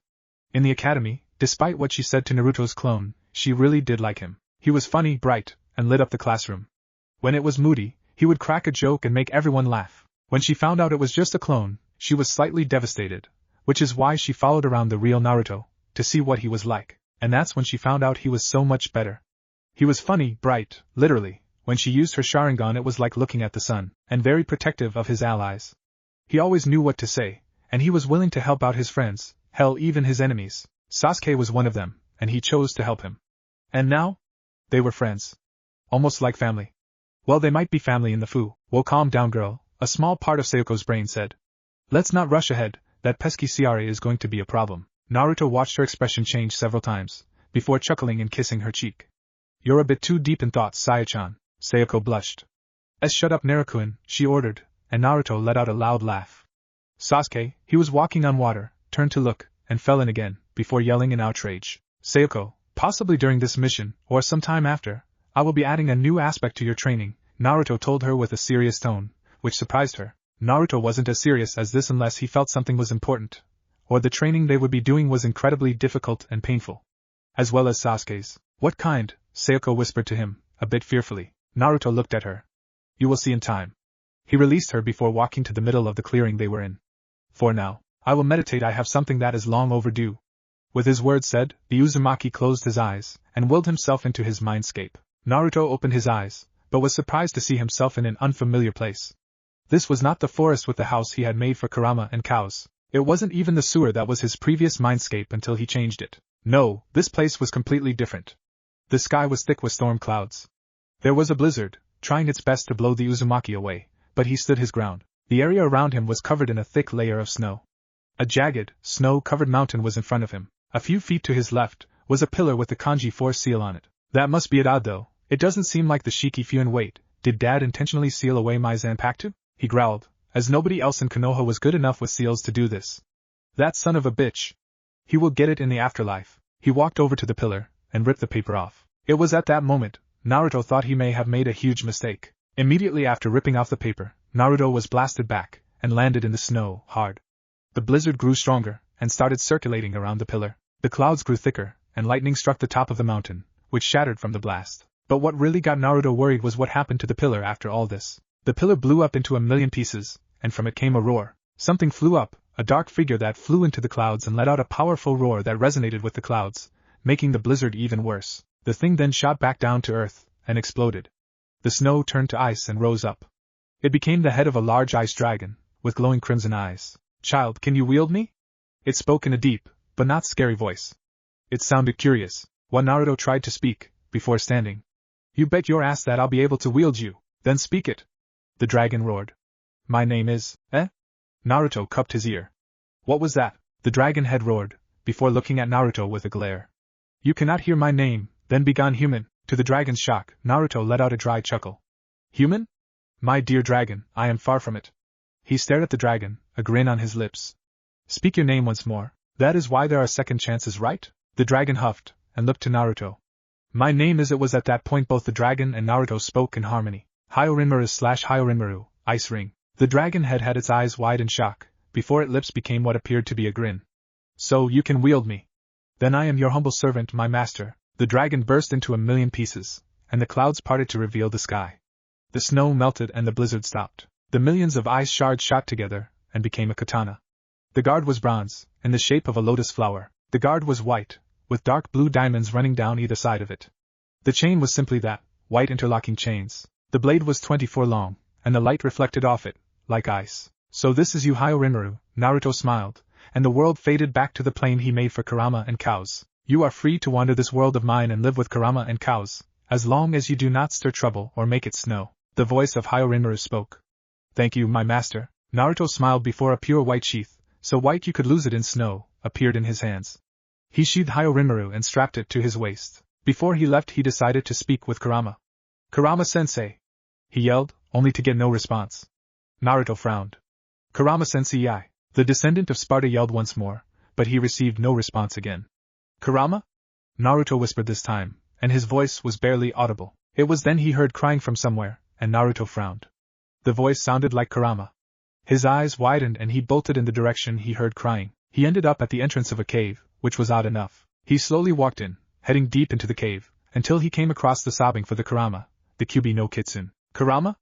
Naruto asked again, but Kurama thought he was far away. Oh Naruto-kun, Kurama whimpered, and Naruto raised an eyebrow at the suffix. It hurts so much. To see you with the Uchiha girl, the thought of you with any woman, it scares me. She opened her eyes to see Naruto, but thinking it was an imagination. Oh how I just want to hold you in my embrace forever, where we can always be happy. Naruto blushed slightly, and began to walk towards Kurama's outstretched hand. He held it in his own, and the Bijou gasped. Kurama, Naruto said slowly, are you trying to tell me that you are in love with me? Kurama looked like she was about to die of embarrassment, but also of tears. I don't know how you found me, but yes. She looked away, tears in her eyes. I think I am in love with you, Naruto-kun. Naruto blushed. Then why are you crying? Kurama pulled her hand away and curled into a ball. Because you have Sayoko now, and I want you to be happy, even if it means I have to step down and keep away. Naruto clicked his tongue before bonking the vixen on the head. You baka. She looked up at him, holding the lump on his head with tears in her eyes. What? Why do you think I'm going to initiate the CRA on myself? Naruto asked. Kurama frowned. I don't know. Because both you and Sayoko matter to me, Naruto told her, and Kurama gasped. Sayoko is going to have my first, we can't change that as I promised her. However, you will always be my first love. Naruto blushed when he said that, and Kurama blushed fiercely as well, holding her hands over her heart. I fell in love with you a long time ago, but never found the confidence to tell you. I didn't think you would want me. Kurama crashed into him, hugging him tightly and giving him a hot, passionate kiss. Naruto blushed fiercely, his eyes wide with shock, as Kurama kissed him with such skill all he could do was let a moan slip past his lips. Kurama broke the kiss. Sayoko gets your first time but I get to give birth to your first child. Naruto blushed. Well, that's a bye. Naruto, Kurama gave him a sickly sweet smile. I will give birth to your first child, even if I have to make your semen the least potent thing of all time until I am pregnant. Are we clear? She finished in her demonic voice. Naruto gulped, and knowing better than to incite the wrath of a woman, he nodded. Okay, promise me, she glared, and Naruto sighed, knowing he had no choice. I, Uzumaki Naruto, promise that you, Kurama, will give birth to my first child, he spoke in a formal voice. Until such a time as I am ready to get you pregnant, my semen shall be infertile. It will only be fertile the time we have sex that gets you pregnant. With his words said, a pale aura blew around Naruto. The deed was done. Kurama smiled. Good, she cooed. Now, have fun telling Sayoko. Naruto felt himself being pulled out of the mindscape. His eyes were wide with fear. His last words before being dragged away were ones Kurama would remember forever. Son of a dick jockey. Naruto's eyes bolted open, and he randomly yelled out, son of a dick jockey. Those 5 words caused Sasuke, who had finally gotten the hang of water walking, to lose concentration and fall into the water. Sayoko looked at him before she burst out laughing and fell to the floor, clutching her stomach. Naruto blushed slightly, and cursed silently. He then stood, and Sasuke and Sayoko noticed the sword that was now slung at his side. Naruto-kun? Sayoko called out, after coughing a few times from her laughter. Where did you get that sword? It wasn't there a moment ago. Naruto blinked and looked to his waist. Sure enough, there was Hyorinru, seeming quite snug in his new spot. Oh, this is my Zanpakuto, he told them. When he saw the blank look on their faces, he sighed. A Zanpakuto is the manifestation of your soul, given the form of a sword. Usually spirits can have them, however, occasionally, humans can have them. And even more rarely, so can devils. This will be a stage in your training, to awaken your Zanpakuto. Sasuke frowned as he stood on the shore, shaking himself to dry off. But Naruto, how do you know we even have Zanpakuto? Yamato, the sword of my predecessor, Virgil Sparta, was a Zanpakuto, in a sense, Naruto explained. Because Virgil liked Yamato so much, his Zanpakuto fused with Yamato, making Yamato sentient. Because of this rare occurrence, Yamato gained the ability to sense Zanpakuto within others. And he sensed Zanpakuto within you too. Sayoko's eyes were wide with shock, and Sasuke smirked. See, can you show us yours? Like how it works? Sayoko asked. Naruto shrugged and drew Hyorinru. After he did, a series of words ran through his mind. Soten en Izace, reign over the frozen heavens, he spoke, gaining confused looks from Sasuke and Sayoko as he raised his blade into the air. Hyorinru, ice ring. Immediately, Sayoko and Sasuke found a pressure among them, and difficulty breathing, as Naruto's power skyrocketed. The chain of Hyorinru grew longer, and a large crescent moon chain appeared on the bottom. Behind Naruto, a roar came, as the water in the air froze and an ice dragon with crimson eyes appeared. It arched its back and roared into the sky. Sasuke looked on in shock. His brother, well, he wasn't his brother yet, could do all this. Just from saying 4 simple words. Sasuke began to get greedy, but reined it in. He would not be a fool and just seek power for revenge. He would do it to protect people. But as he watched Hyorinru in its released form, he felt an insane power and pressure from Naruto. It wasn't chakra, no, far from it. It felt more like, well, Sasuke wasn't sure exactly how to describe it. It was similar to killing intent. He felt like fighting wasn't worth it, but he still had his free will to battle. He trembled, and knew that Naruto could kill him with just a flick of his wrist, while the Uchiha air was like this. I feel like I'm suffocating, Sasuke thought. Sayoko, on the other hand, was affected but not in the same way. She began to rub her legs together, as the pressure affected her too. As she looked at her boyfriend, she could feel her body getting hotter from the raw power he was emitting. Now, Uchiha Sayoko was by no means a pervert. In fact, she hated perverted people with a fierce passion. But while she was always turned on by power, to feel raw power slam against her, make her feel pathetic, yes, you guessed it. Uchiha Sayoko was, in fact, submissive. She loved to feel weak and powerless, and Naruto was making her feel just that. Oh God, she moaned in her mind. All this power, oh God, if he were to fuck me I would break. If he were to let out his power and fuck me I would break under his touch. Naruto looked at them, an evil glint in his eye, as if an evil idea had just entered his mind. This is my Zanpakuto, Hyorinru. The dragon roared again in delight, happy his master had awoken, and had accepted his power and right. And soon I shall be helping you awaken your Zanpakuto. He gained a sadistic smile, and both Sasuke and Sayoko gulped. Get ready, you two, because you have never experienced training like what I'm going to put you through these next 9 days. Because I want to get you both to awaken your Zanpakuto as soon as possible. With his piece said, And demonstration done, Naruto sealed his Shurikai, causing the ice dragon to disappear, and his sword to return to normal. And let me tell you, these next 9 days, I will make any form of training you have felt, seen or heard about, seem like going on a swing in the park. At those words, Sasuke and Sayoko shivered, knowing they were royally, oh so royally screwed.